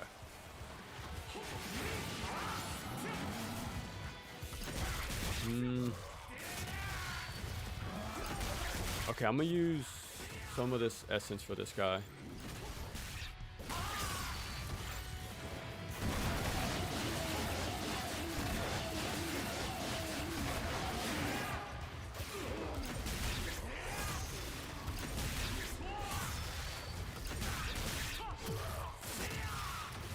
Okay.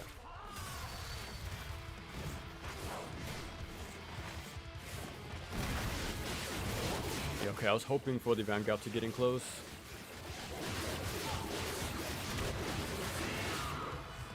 No.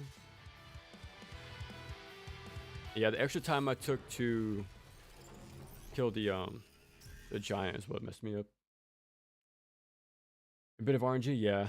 Now I'm starting to understand what you mean about being bad at designed. I think you can just stand in front of him and guard. Okay.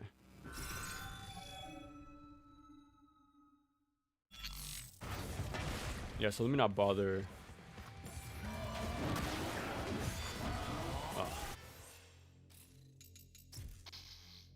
Oh, actually, let me swap. Let me put attack.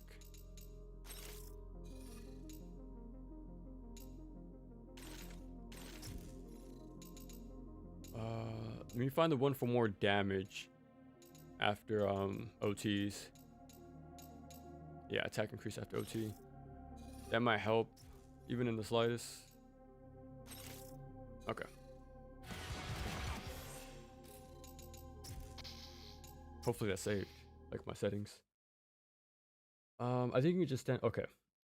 I guess I'll be getting this game eventually, but the price needs to drop. Yeah. Allegedly there'll be also DLC. Seems like they aren't just challenges in name. Yeah, a little tricky, it seems. Yeah, definitely keep an eye out for like a sale or a complete package sort of thing.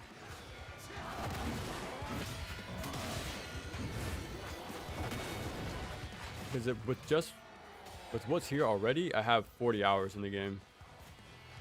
There's a lot of playtime to be had. But that's only if you like climbing the difficulty ladder.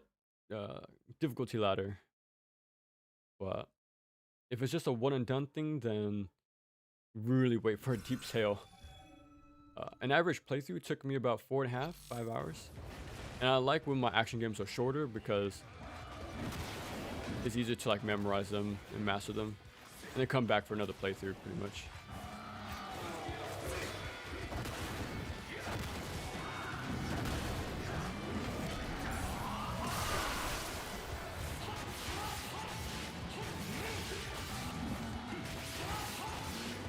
Okay.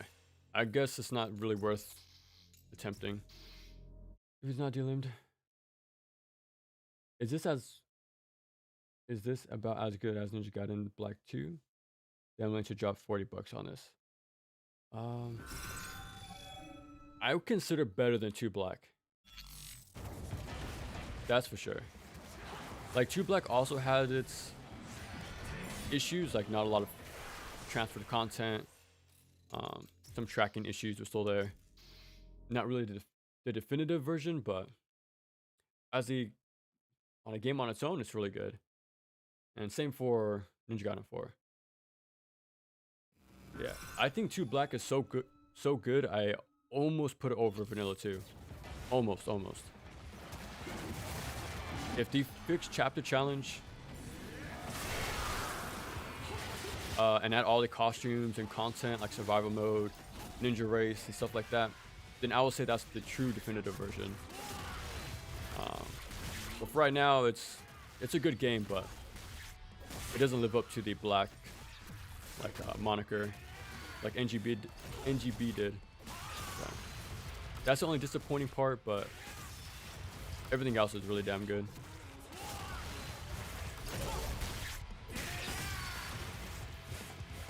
Oh no, I missed somebody.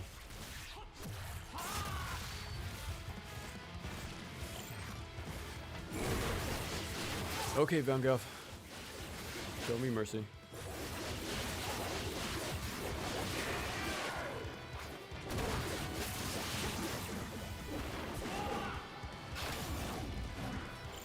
No.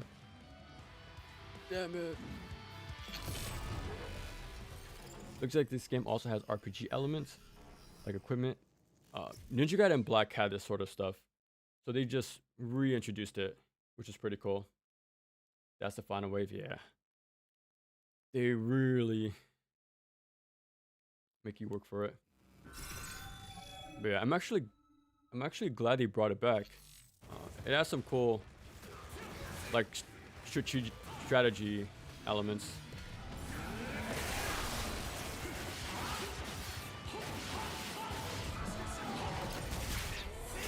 Because in my video for NGB, I had a few specific setups for bosses that made them easier. That was pretty fun to like theory craft and find some fun setups.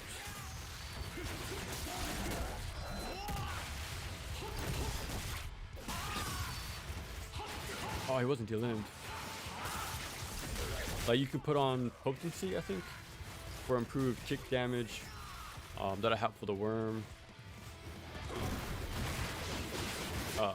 Shorten charge times to help for the dragon boss fight. And that also helps for like true Alma. So there's some like really cool like setups you can do. Same for this game, so I'm glad they brought it back. But it is optional at the end of the day. You don't have to use them. So it's up to you. Crazy enough, I can run ng4, but not ng2b on my PC. And I think that's because this game is way more optimized than 2 Black. Oh, he grabbed me. But yeah, 2B has 80 gigabytes file size, while this is only 20 on PS5. I think PC is a little bit bigger, but yeah, I think since this is on their own engine, they know how to like optimize their stuff. So I'm guessing that's why it actually it runs better. It runs better.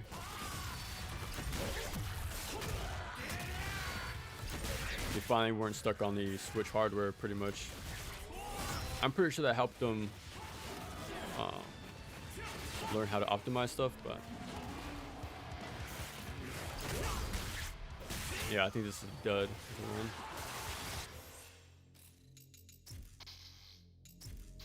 Another potential problem that's going to come up is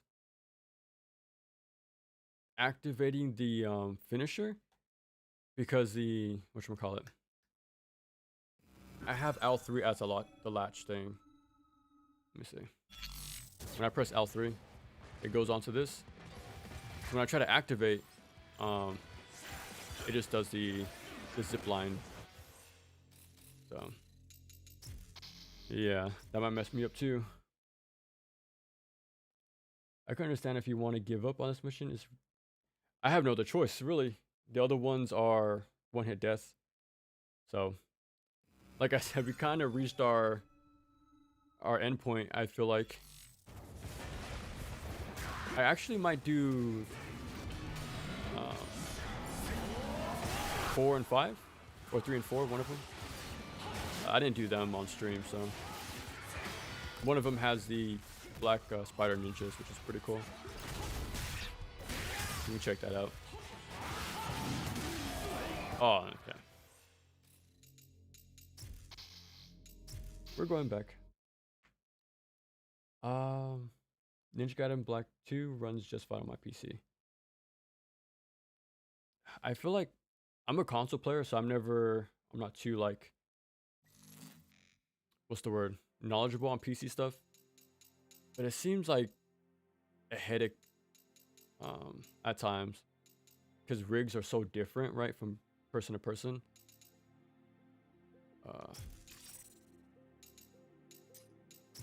So I can see like you got to fiddle around with a lot of settings to try to get it right for your very specific setup, you know.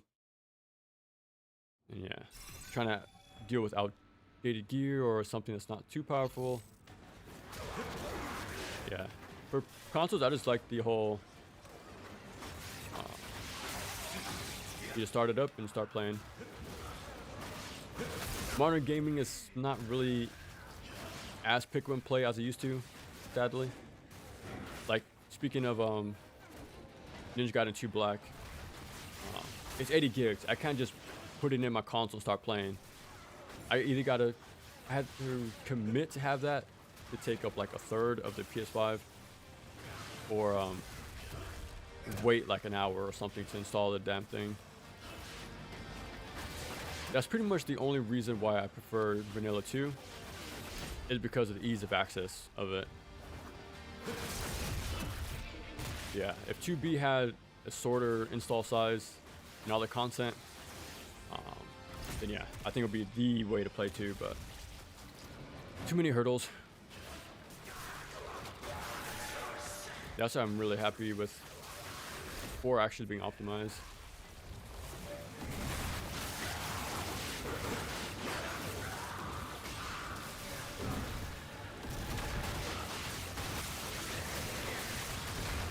Like if you look at the Master Collection games of Ninja Gaiden, they're all like 2 gigs, like 2 to 5 gigs. Like that's crazy. Like I know they're just Vita ports, like glorified Vita ports, just improved. But man, like where's all this space is like taken up from? Like is it the textures? Is it the like the 4K textures? Is it cutscenes? You know, like I don't know. My theory is the 4K stuff, but because games during like the PS4 era, they're fine, like decently sized, like 20 gigabytes, I think. They're not like horrendously large, but PS5 and onward, man, kind of insane. Getting out of hand. DMC6 next, please. Yeah, somebody has to pick up the whatchamacallit. Pick up the series next. Because Itsuno moved on, right, to another studio. So PC is 40 gigs. Okay, that's still not too bad, honestly, compared to what's out there these days. You can do the no-hit one with Ryu and just abuse Ninpo. Oh, okay. I might do that then. I just gotta be on point with my guard buffers, pretty much. Yeah, I'll do this with Yakumo and then replay it with Ryu for the true experience, and we'll try again. No hit one. But yeah, I like this mission because it's pretty much a throwback to NG2. Got the spider ninjas. They took out all the new mechanics, so it's all about the fundamentals on this one.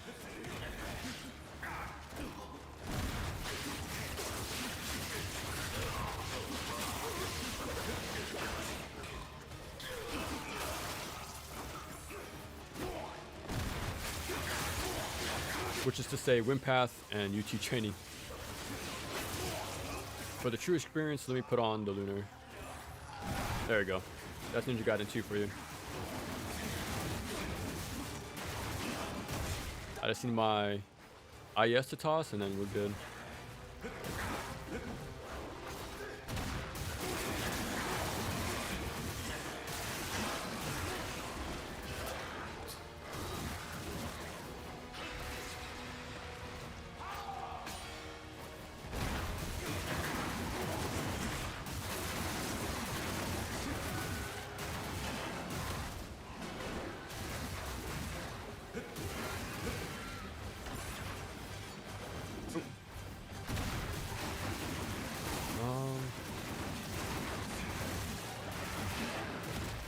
So how does Yakumo compare to Ryu in terms of gameplay? I prefer to play him over Ryu by a lot. Um, yeah. Like I haven't done a solo Ryu playthrough yet. I think I will because I really like this game. I just want to keep playing it. But I've always preferred to just pick Yakumo so far in this game. And that's because he has a full moveset, while Ryu is noticeably lacking in the arsenal department. He does make up for raw damage output, which is pretty fun.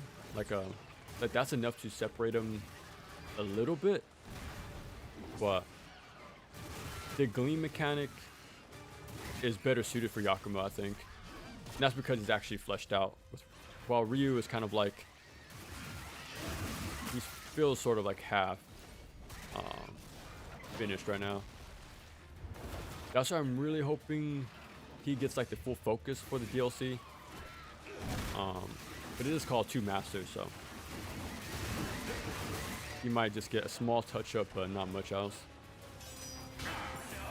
Like I'm trying to keep my expectations sort of in check for it, but every expansion did a huge like overhaul of the respective game. Like ng4 to Black was insanely different. 2 to Sigma 2 was different as well, and then of course Razor's Edge was extremely different, and for the better, obviously. Yeah, I wanted to do a lot of changes, but like practically giving me a new game, but I doubt they'll do something as drastic, honestly.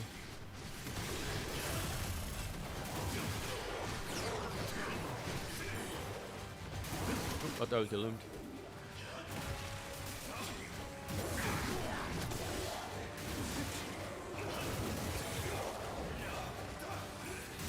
I'm pressing triangle, but there you go.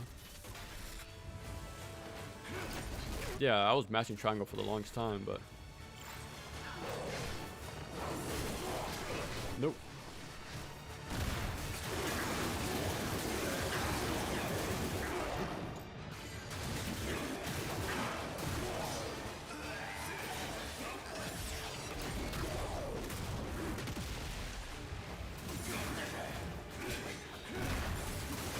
It might be a hot take, but I would actually prefer if Ryu was in this game, honestly.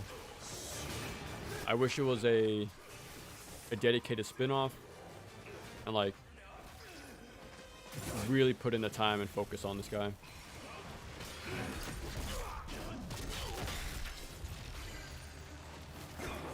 Because if you're gonna add Ryu, like at least make sure he's finished, you know?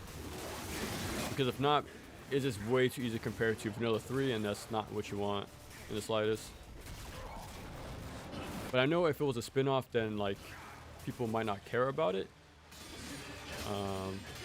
Compared to Yaiba, but I kind of see this as Dragon Sword, the DS game. Like it's a spin-off, but it has unique mechanics. It introduces a new character, like Momiji was in that game. And it sort of adds to the overall lore to the game, well, to the series. So like Dragon Sword did that on the DS, and this game does that as well. Like reintroducing the Dark Dragon, which was also the big bad in the DS. So I see some like similarities, but it's just that number 4. Having number 4 there sort of really like changes expectations. Like if it was just a spin-off, then I think more people would be like open-minded to something a little different, but okay, let me catch up. I don't have the specifications in mind, but ng Black 2 should run. Okay. Kind of like the Dante and Virgil, with Dante being more complex and but Dante being more fun. Ryo's Virgil and Yakumo's Dante. Pretty much, yeah. Yakumo gets Ryo's moveset with the, at the very end of the game. And yeah, I kind of wish Ryu was handled as Virgil. Like, you don't really see him in the main game, but in the special edition re-release, he becomes added as a special character. You know, that's what I was kind of.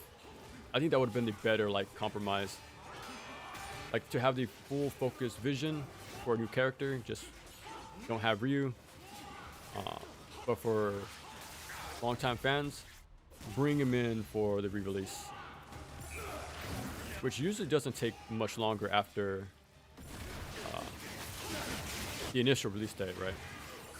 Like usually within a year, the rework comes out.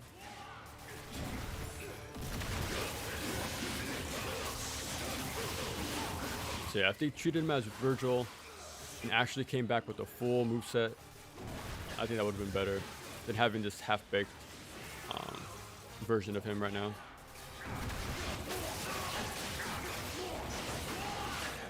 I'm kind of surprised we can't use Ninpo. That's kind of like the big thing for ng2, but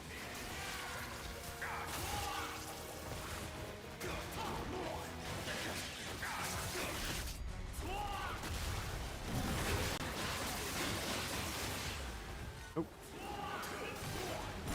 Yeah, just like ng2, he can whiff UTs.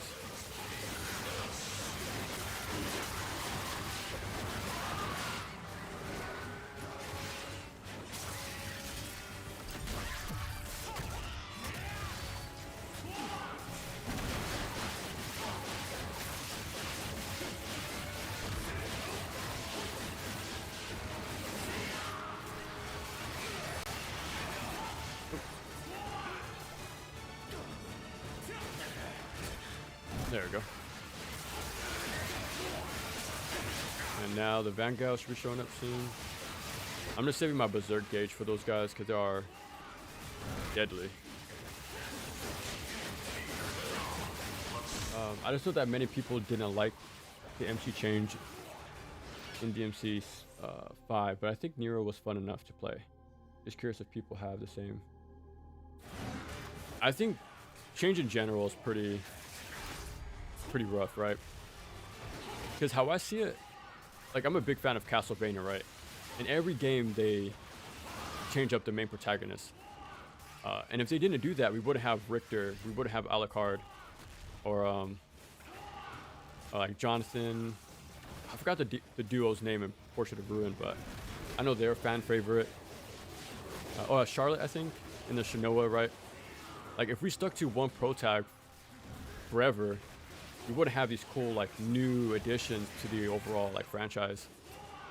So that's how I see it. Like I don't really mind if more people get added to the game. Honestly, don't. Like if Ryu is like sort of like the Richter, just put him in as an add-on, right? Like how he was in Symphony of the Night. Then I'll be fine with that. I still have him come back, you know, the same way Virgil is every time.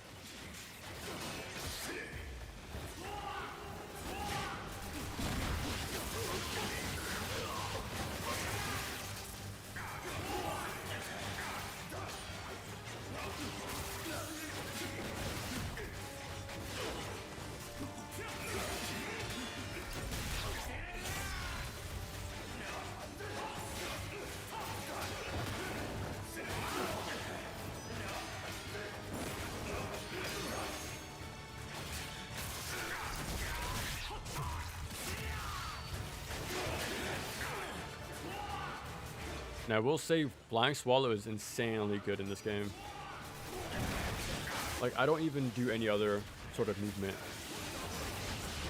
Dash step and run, Flying Swallow, Shurikens, that hard carries in this game. Like, that and Guillotine Throw are so useful in this game. Let me see. He doesn't get Ryu's Ninpo though. Yeah, that's the only like difference between Yakumo and Ryu himself. I rarely use the Ninpos, they're cool, but to me, just not as fun to me. Not using them in 4 or in the past games. Was it this one? I think so. Yeah, because Ninpo in the past games is insanely overpowered. Extremely good to use. In this game, they're so-so. I haven't played as Ryu much, but I feel like they're definitely nerfed compared to the past games. Like it doesn't seem to have like a an outstanding overpowered one just yet, but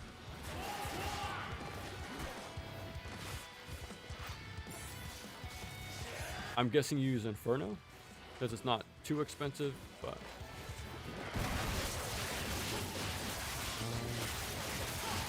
I think this challenge is the only place where the spider just appear. Yeah, in order to get the trophy for obliterate all enemies, I had to do that mission. That's how I actually found out that they were in the game. I'm like, I swear I OT'd everybody in the campaign, so I'm like, what am I missing? But then yeah, I found out there were a little Easter egg in there, which is pretty cool. Ooh, very scary. Oh my god, he whiffed. Of course he did.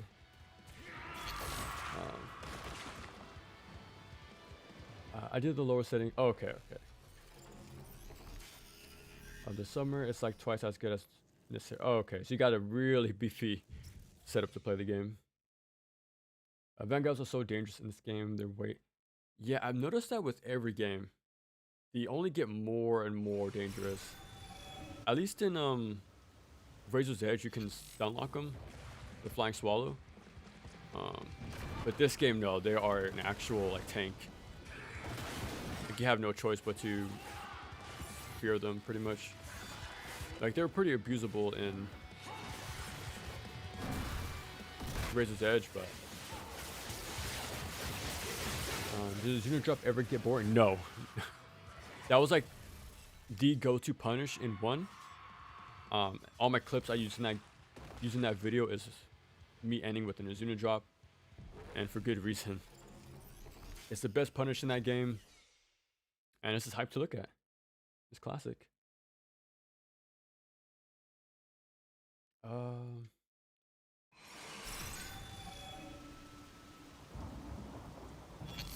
But you did get multiple variations of throws in Razor's Edge. You get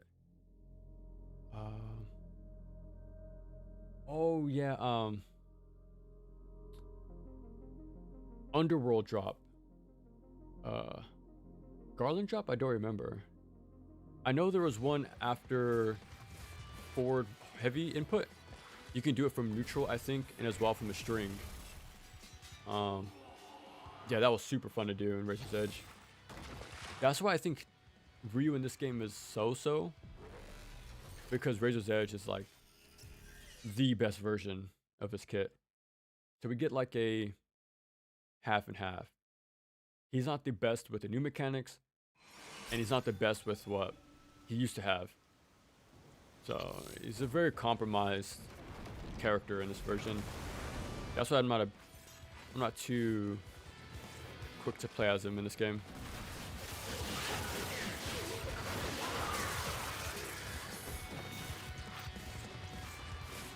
It's just hard to play any other version of Ryu after playing so much of Razor's Edge, pretty much.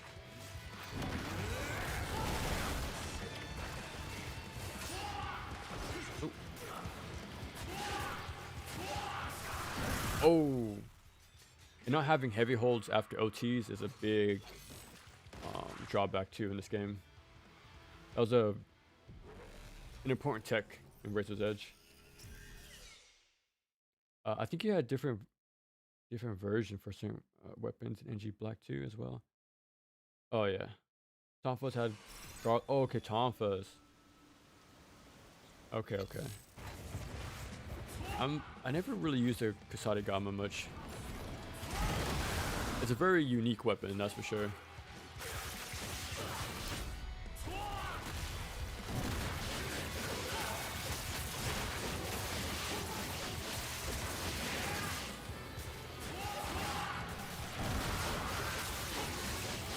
Like the Tonfas I slowly started to pick up on near the end, but I would mainly use them for chapter 11 and drop them after that.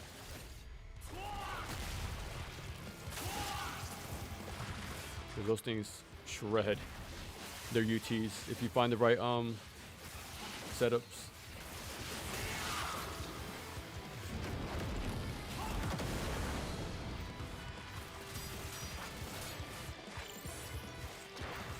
And wait for him to fire.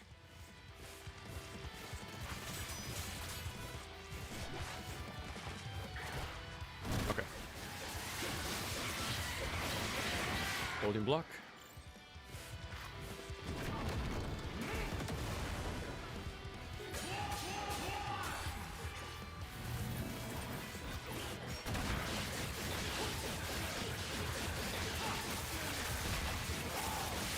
Yeah, this shuriken guy's gonna be a problem.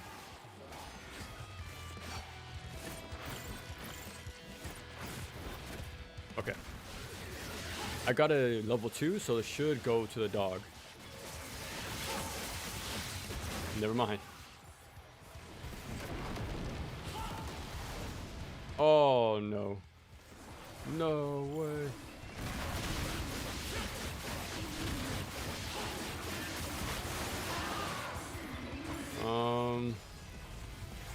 You gotta be kidding me.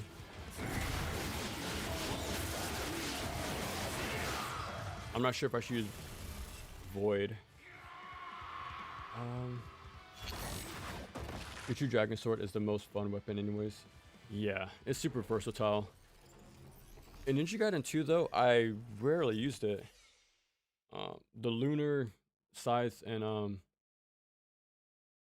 what else did I use? And I guess the Tonfa in like certain situations. Yeah, Lunar and the Scythe is like the weapon to use in Ninja Gaiden 2. And the first game though, yeah, Dragon Sword all the way in that one.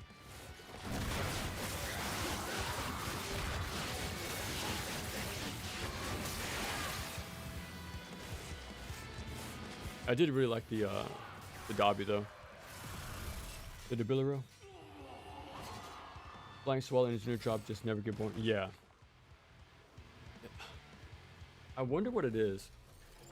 It's like the immediacy, the sound effects, the how lethal they are. There's just 3 moves, right? Guillotine throw, Flying Swallow, Izuna drop. Like those timeless moves that you just can't really get tired of or bored of seeing. I don't anyways.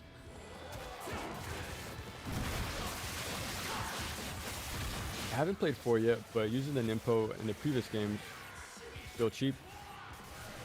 How I see it, it's if the game gives you the tool, and if it's an effective strategy, then I say use it. But there's some really cool stuff you can do with Nimpo. Like the biggest example is against Alma in the first game. You can do like a sort of stun lock loop with Inferno. And then in Inazuma, you can do some really cool interrupts and set up guaranteed punishes. But it's something you really need against Fiend Alma. Or True Alma, I forgot what the actual name was.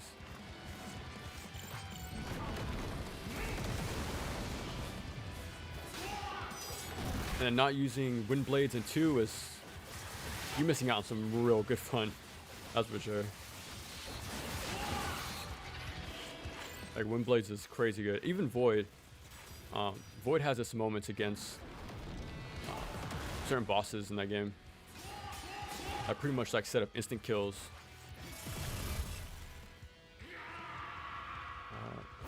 Since you're in Berserk mode, I think Ryu can easily one-hit enemies. Oh, okay. I didn't even realize that, honestly. That's a good point. I almost mentioned I played the Sigma 2 Black mod, but it has occurred to me that I did not play it. Oh, okay, nice. So have you ever experienced like the original Sigma 2 or no? Oh, okay, I can kill him. Oh, okay. You're right. Now I know. Does the slide have a hitbox on it? I think it does, but yeah, I haven't used Ryu too much in this game compared to Razor's Edge. He's like a sort of nerfed version of Razor's Edge, so. But I'll test right now if it has a hitbox. You can't do the slide cancels like Razor's Edge, which sucks.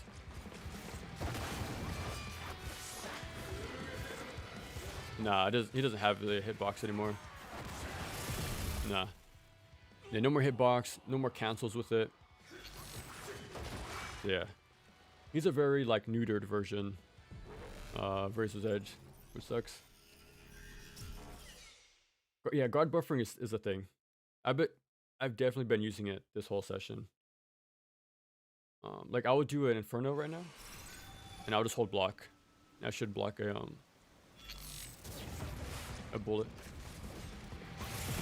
Whoopsie. But yeah, guard buffering is still a thing. I think guard resets are still here.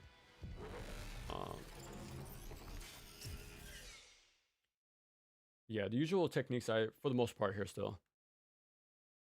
You don't have to use them as much since mobility is way more of the focus in this game. So blocking is rarely done, like unlike the first game.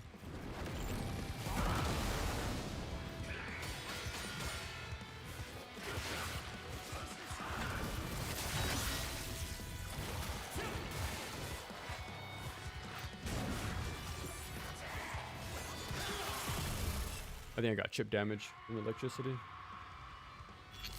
I never tried the original Sigma 2. I would on my Steam Deck, but it doesn't run on there. Oh, okay. It's funny you say that because I did a full playthrough on the Vita version of Sigma 2. So, and that ran at 15 frames per second. Definitely try to look up a video of the opening level. That's where it's worst. But yeah, I did a full playthrough even in that performance, but I just like the novelty of playing it on a smaller handheld. Those are sort of my favorite consoles. And to play Ninja Gaiden on the Vita of all games, or all consoles, I couldn't be happier. Sigma 2 on Vita at least had the blood restored. Yeah, that was the first time they put it in. That's where a lot of the side modes and content came from too, like the costumes, Ninja Race, I think something else. But yeah, that's the version that removed co-op though, so that's why it's no longer in Master Collection, since those are based off the Vita. Ninja Race was cool, yeah. I want a Ninja Gaiden game balanced around that, like having a timer. Having a timer, having to like manage it properly. Because having that over your head will have you force like efficient gameplay, right? Like think of mercenaries mode, pretty much. Like doing OTs will give you a timer reset, pretty much. So it's all about quick delims, efficient kills, like staying on the move at all times, find the right targets. Yes, I want a Ninja Gaiden game balanced around as if it was mercenaries.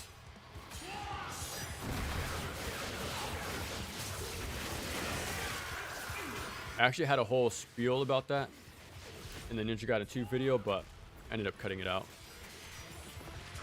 There's actually a lot of topics I cut out in both Ninja Gaiden 2 and Ninja Gaiden 3 video. There's just so much to go over with those games. They're very unique. Like just the games themselves, or like concept of balancing, you know, what works, what didn't work, like different approaches, how to fix UT spam, you know. It's a very interesting game.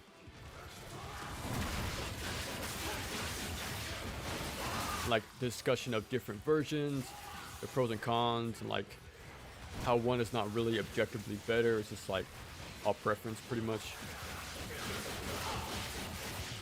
Yeah, there was a lot to go over in those videos, so something had to get cut eventually. Yeah, it wouldn't slow you, allow you to UT spam. Yeah. Like, you actually have to get in there, get D-limbs, and get time that way. Sort of like what we just saw, right?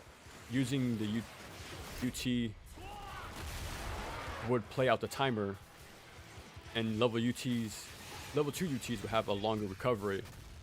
So yeah, you get kills with full iframes while you're eating out your timer, you know. Yeah, that's something I've always like theory crafted in my head, like a cool little different sort of Ninja Gaiden game. Because like if I had to make one, that's what I would do. Because like since every Ninja Gaiden game is different, like you have to bring something different to the table. Like Razor's Edge is vastly different. Like no items, no essence, meter management, right, with the Ninpo. Like the meta game is so different how you approach it. The fundamentals are the same, but like how I said earlier, how you apply them, it's what makes it so fun.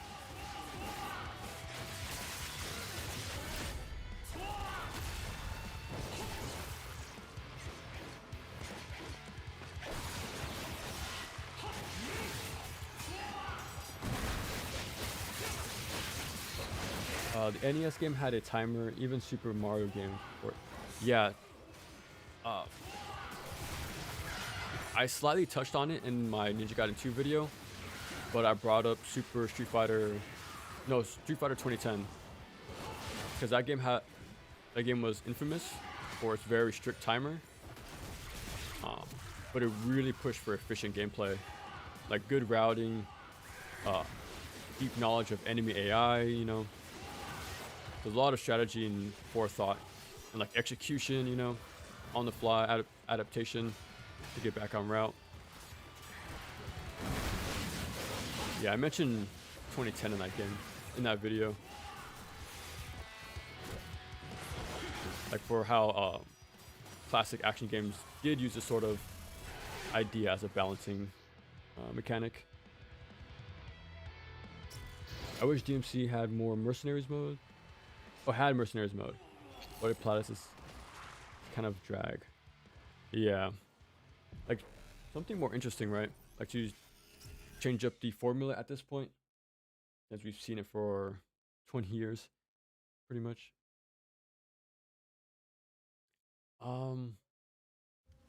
I think the evolution would be what Streets of Rage 4 did. Make it a roguelike, light pretty much. I know that's kind of oversaturated at this point, but Bloody Palace is sort of like the infinite mode to always go back to. And to make it somewhat varied from time to time is the different spawns, and the random buffs and stuff like that. Sort of played out, but it works for a reason, I suppose.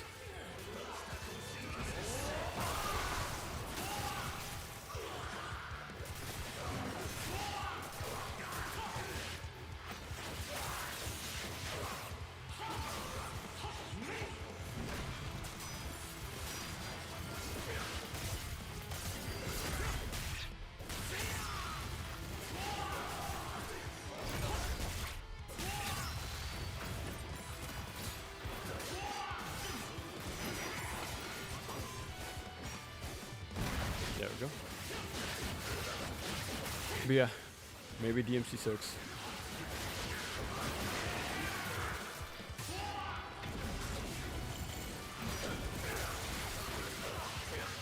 So if you notice, the little auto targeting is a little weird in this game.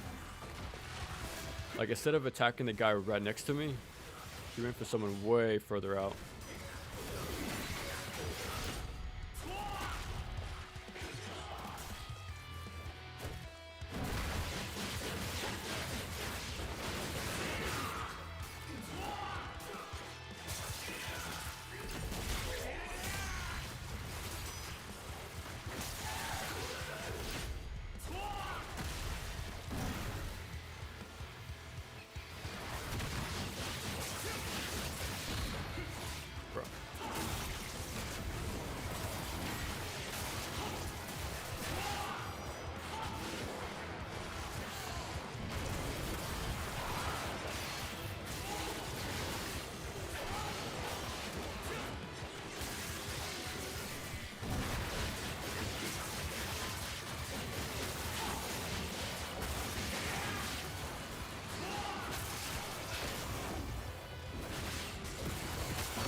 I wonder if they could have replaced UTs with this mechanic. Like have no UTs like at all, but you had to like build this bloody bloodbath kill mechanic for instant killing. Because you won't like over centralize encounters with the UT spam. So you have to earn these powerful moves like Razor's Edge was sort of introducing.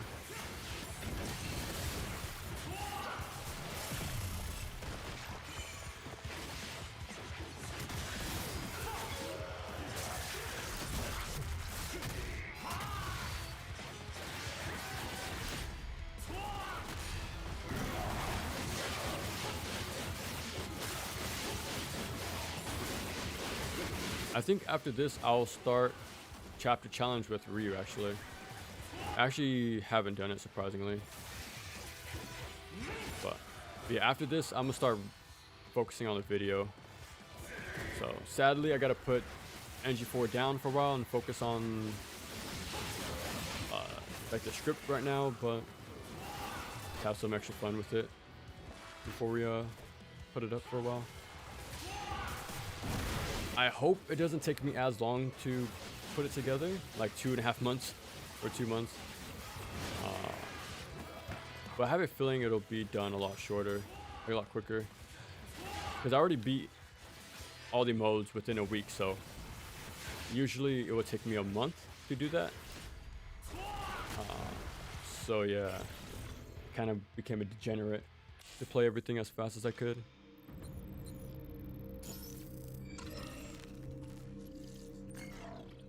I know there was like a big problem with leaked copies at the time.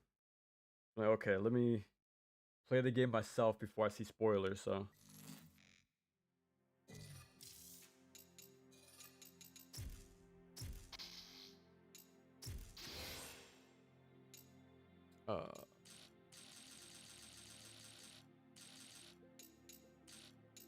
well, that's like 3-4 hours progress gone. I can't pick. Let me see.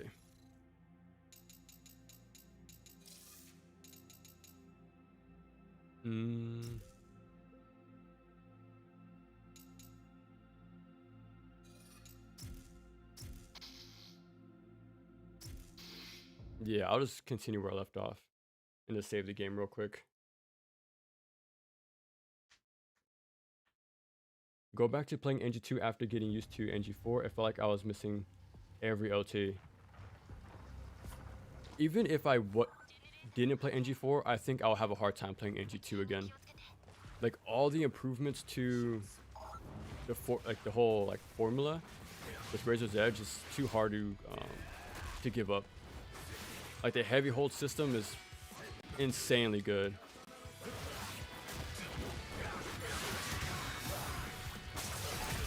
Like being able to heavy hold to chain OTs. Like, I don't know, that game was way more smooth. Like I like what ng2 did, like to the overall like playstyle of the game. But execution was pretty wonky. And it only worked in certain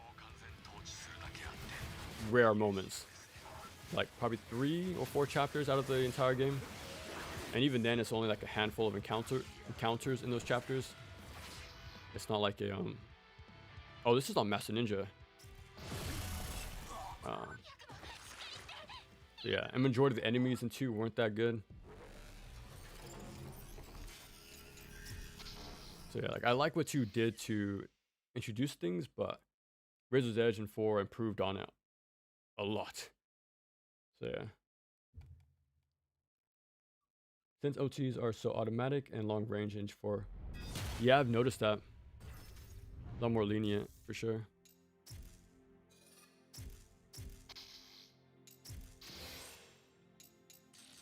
I swear I can't use that.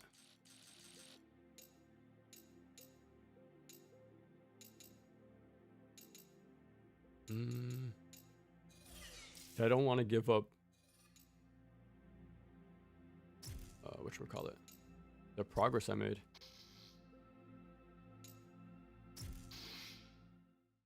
Hmm. Why the last stream? Because I'm gonna work on the video after this. I spent all week playing the game, and yeah, I got everything done. Beat normal, hard, Master Ninja. I did a good bit of the trials. I did all the side stuff. So I'm pretty much like 100% done with the game, like content-wise. So now it's finally just time to put all my thoughts together at this point. Yeah, I think so. But I'm on Master Ninja, and I'm not trying to sweat that much. Not anymore. But it's fine. I'll just give up on it.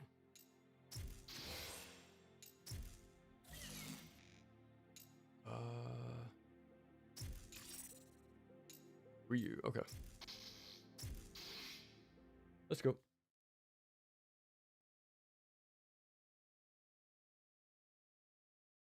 Yeah, go ahead.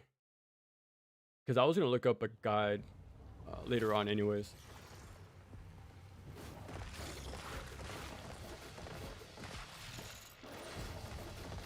Now I'll try to do it, but... Because if I can get the challenges done, then I'll attempt to platinum while I'm at it. I don't have anything too crazy left. I think it's... let me see.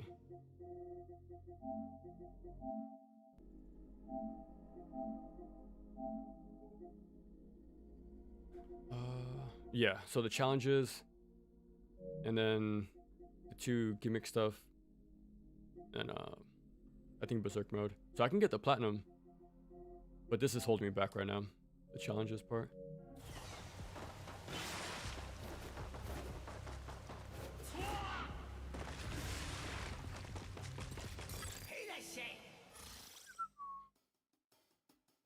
It's basically Dark Phantom with a bunch. Oh, that's pretty cool. So it's like Ninja Gaiden Black, sort of Master Ninja thing. It's a boss with extra backup. Ooh, what's this? A secret scroll imparting ancient.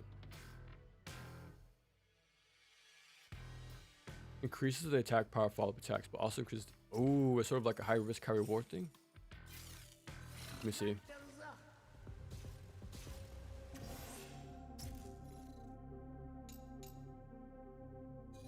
I don't think I can equip it. It might be only for Yakumo. Yeah, I can't use it for him. Dang, look.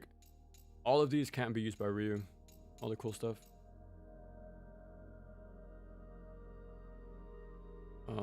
I have 2 though. Power Dragon Sword, Power Dragon Sword. A powerful parry with the first strike of a basic melee attack, but increases ki. Increases attack power follow-up. I could try this one. I might be playing on Master Ninja again. I don't remember picking my difficulty. Damn it, we gotta start over. Well, let me see. Okay, it's not normal. Yeah, I like the whole, like... What's the word I'm looking for? The unique passives as well. Like, they're exclusive to NG+, but it is cool. It's cool to have these more unique equipment out there.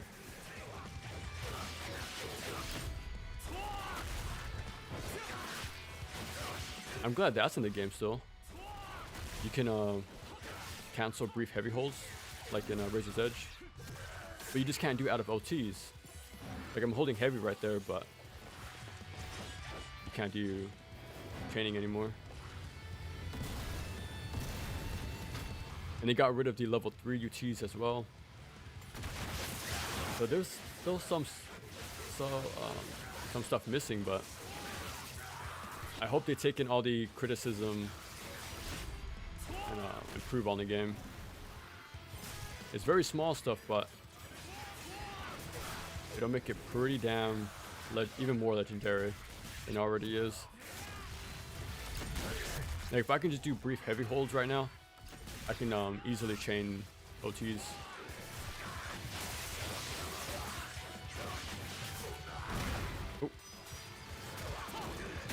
Leave it up to Ryu to miss the GTs.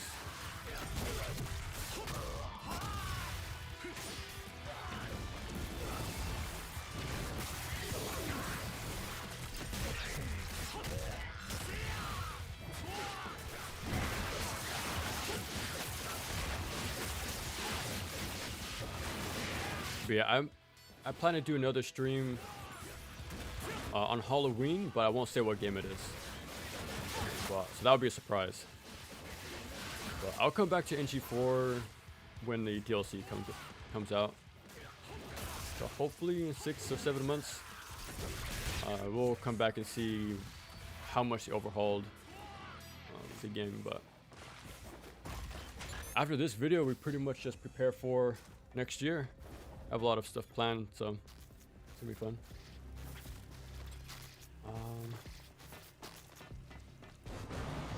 And the final boss with a bunch of mobs, like a lot. Oh, okay. Yeah, that sounds like a. Is there any like sort of gimmick? Like, is there a time limit? Is your health draining over time? One hit death? Hopefully not, but. Is it sort of like one extra like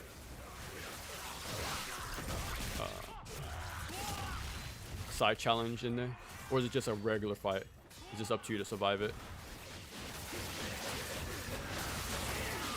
In that case, I'm just going to be chaining UTs the entire time. Just try to get as far as I can with that.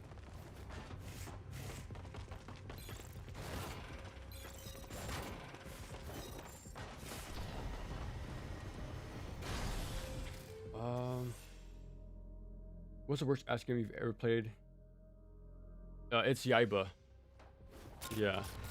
Ninja Gaiden. Yaiba Ninja Gaiden Z. It is awful. I like the premise. I like the art style. I like the character. I think his name's Kamikaze. I really like him, and I like the idea of adding more characters to the series. It's just unfortunate he got put into a bad combat system. Like, on paper, it sounds pretty cool. It has like this sort of emphasis on grappling sort of mechanic, like stealing enemy weapons and stuff like that. And I like the whole zombie thing, but yeah, the balancing is very, very bad, and enemy design as well.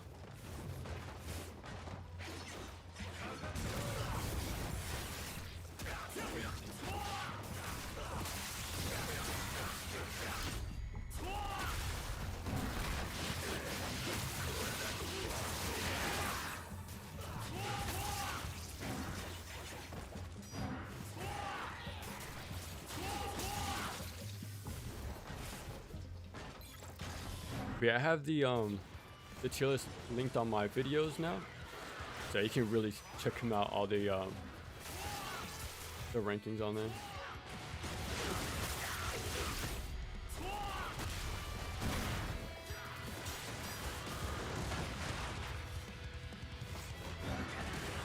Wait, 1 second.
All right, I'm back.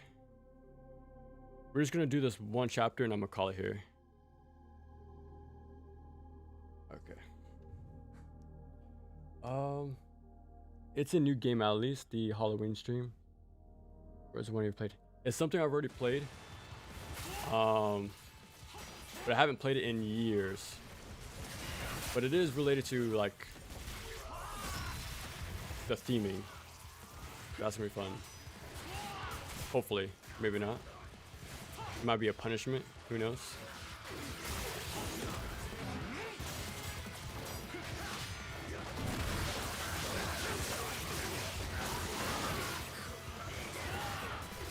I'm not sure if I would do an entire playthrough. I'm not sure if I want to suffer that much, but we'll see. It's definitely more of a trick than a treat, I can say that.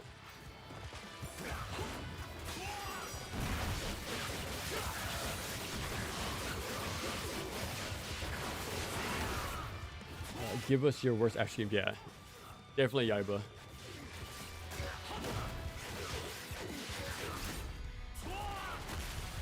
A big like separation from like C and D tier is usually controls.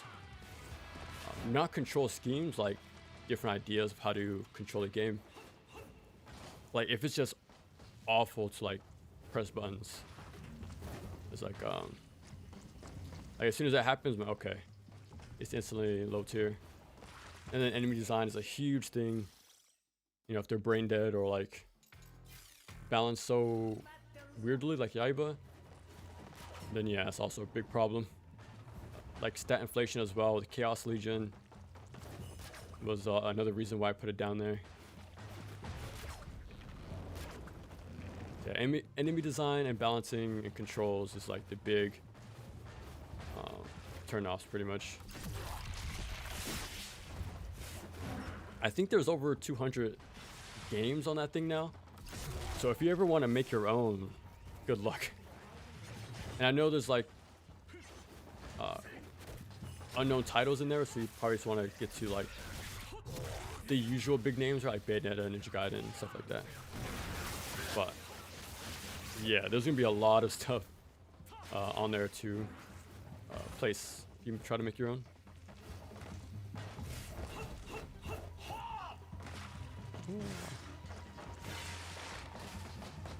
The crazy thing is, there's still more games to go through, even though I played a lot of them. There's just enough like indie action games coming out to keep the thing going like fresh. I gotta get better at that for sure. I think that's like the next like hurdle or like, you know, a challenge to master is the clash parry and then like the perfect timing of it. Because you don't just do it immediately. There's like an actual perfect release. Like a perfect follow-up input. There's a lot more skill to it than it looks like.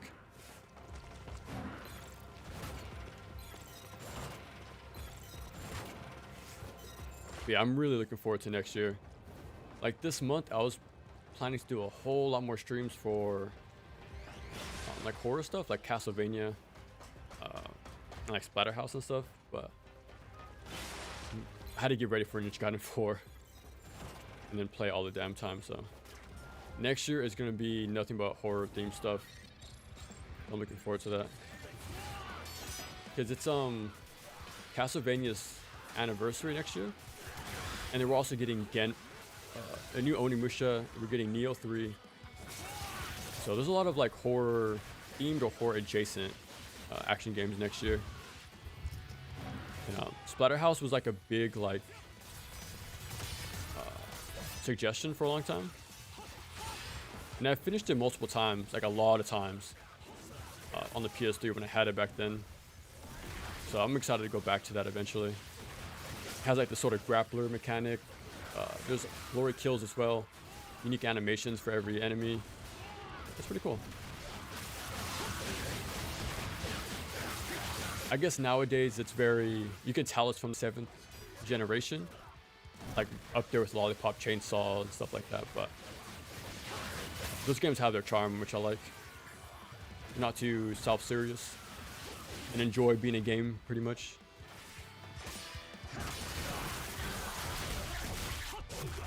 It's gonna be tricky if I want to stream that game though. Splatterhouse, I think 2010. I think that's the year it came out. Because there's certain pictures that come up. I think one's mandatory, and the rest are collectibles. So I gotta be very careful. If you play the game, you know, but yeah, it's an M-rated game. To give a hint. Yeah, that's the only thing I'm worried about streaming it. But once I find out the hot zones, I'll be mindful of that during the stream. Yeah, I plan to cover Genma Onimusha. I already have the one for Warlords, but I'm gonna have like a very short video about like the changes to what Genma did to the first game, pretty much. I guess an overhaul. And then 2 and 3 I gotta go through. And yeah. Now I can finally go through Castlevania Lords of Shadow 2 and Lament of Innocence for the channel.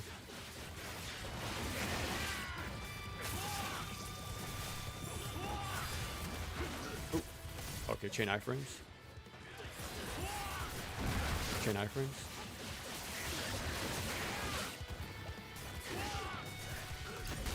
Here's hoping Castlevania gets the same amount of love for its anniversary.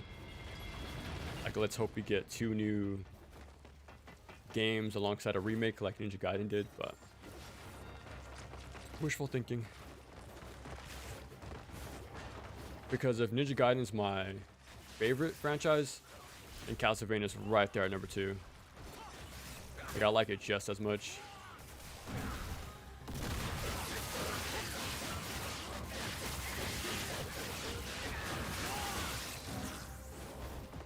Like, for the past few years, I've been updating this sort of top 100 games, like personal games. And every year I cycle things in and out. And more as time goes on, Ninja Gaiden and Castlevania control the spaces in that thing. See ya. I've been working on that thing for, I think, 4 years now. It's been like an annual thing I've been doing with my friend. Like, we'll make it and then like compare and talk about what we changed and why. How our taste changed over the year. So yeah. More Ninja Gaiden games came out, so they're definitely on there too.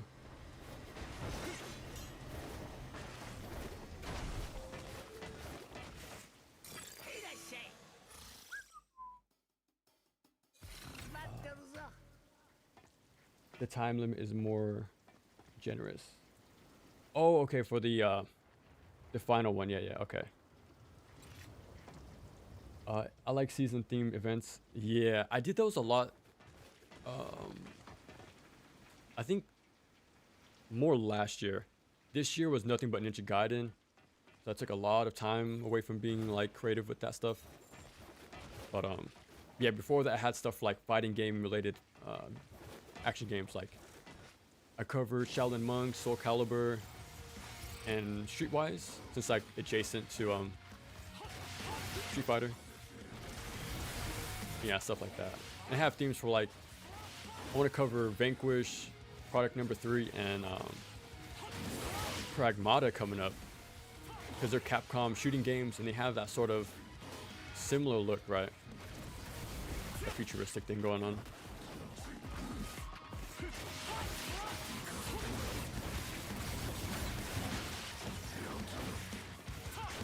Yes. Oh, also, Insomniac's Wolverine is coming out next year. Cosmic Evasion. Tokon is coming out that year as well. So I might split it in half with Marvel. And yeah, that's gonna be fun as well. And like the Ghost Rider game can be this sort of like the bridge, right, from horror to Marvel. And yeah, there's a lot of Marvel stuff I want to look at. There's like the Captain America game that's sort of like Arkham-esque combat. It sounds super cool. Hulk Ultimate Destruction has been always recommended to me. So I gotta do that. You know, I can look at a Spider-Man game like Shattered Dimensions. Yeah, there's a lot. I can even look at the canceled, or the, what would you call it? The delisted like Avengers game, if I can still play that. But yeah, next year's gonna be really fun. Only 2 themes, but yeah, I'm gonna try to squeeze in Lost Soul Aside because that's another game people have been asking for a lot. So it's all about finding that balance, right? What I want to give to you guys and like what I'm enjoying at the moment. So just a balance is all. I'm looking at your top list right now. I'm seeing a lot of games I've never even seen before.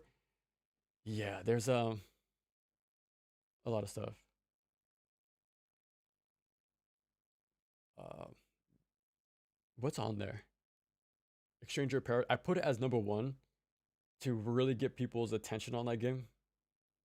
I would put Ninja Gaiden Black as 1, but the picture for Stranger Paradise more closely resembles the S, so I have it there for color coordination stuff, but it also is really damn good. And of course, like Bayonetta, DMC4, a bunch of Ninja Gaiden games, stuff like that. Does the game belong in S tier? Yeah, I would put it at the bottom for now, and I'm gonna wait for my final call until the expansion. But yeah, for how it is right now, it's extremely damn good. I have about 45 hours in a week. And again, don't do the math. Please don't do the math. But yeah, this game's pretty damn good. There's a game. Oh, okay. I believe he's not putting it any lower than A. That's for sure. Yeah, this game is really good. I love Rondo of Blood. Yeah, I was gonna do a stream for that this October. I was really looking forward to it, but again, plans changed. So, next year though, I think the first month of 2026, I'm gonna not make a video. I'm just gonna be streaming like my classic action game stuff. So yeah, Rondo of Blood is on the list. I'm gonna do Symphony of the Night. I'm gonna try to do a no death run of Richter on that game. No death, the first Castlevania. And yeah, I just want to have that first month to just stream the classics, to take a break and before we get into the videos. I'm excited for the new Onimusha. Yeah, it has that sort of what should we call it? Environmental interactions and stuff like that. That's gonna be fun.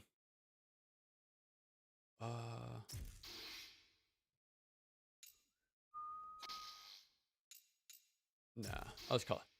But yeah, we're gonna call it there.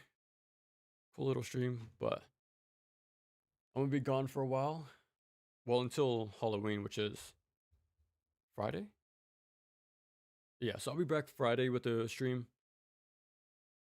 Yeah, other than that though, I'm gonna be radio silent for a while working on the video. And who knows when that's gonna come out. But hopefully within a month. At the end of November, hopefully. Yeah. Yeah, I appreciate you guys sticking around. I had fun too. But yeah. Yeah, that was damn fun, and until next time.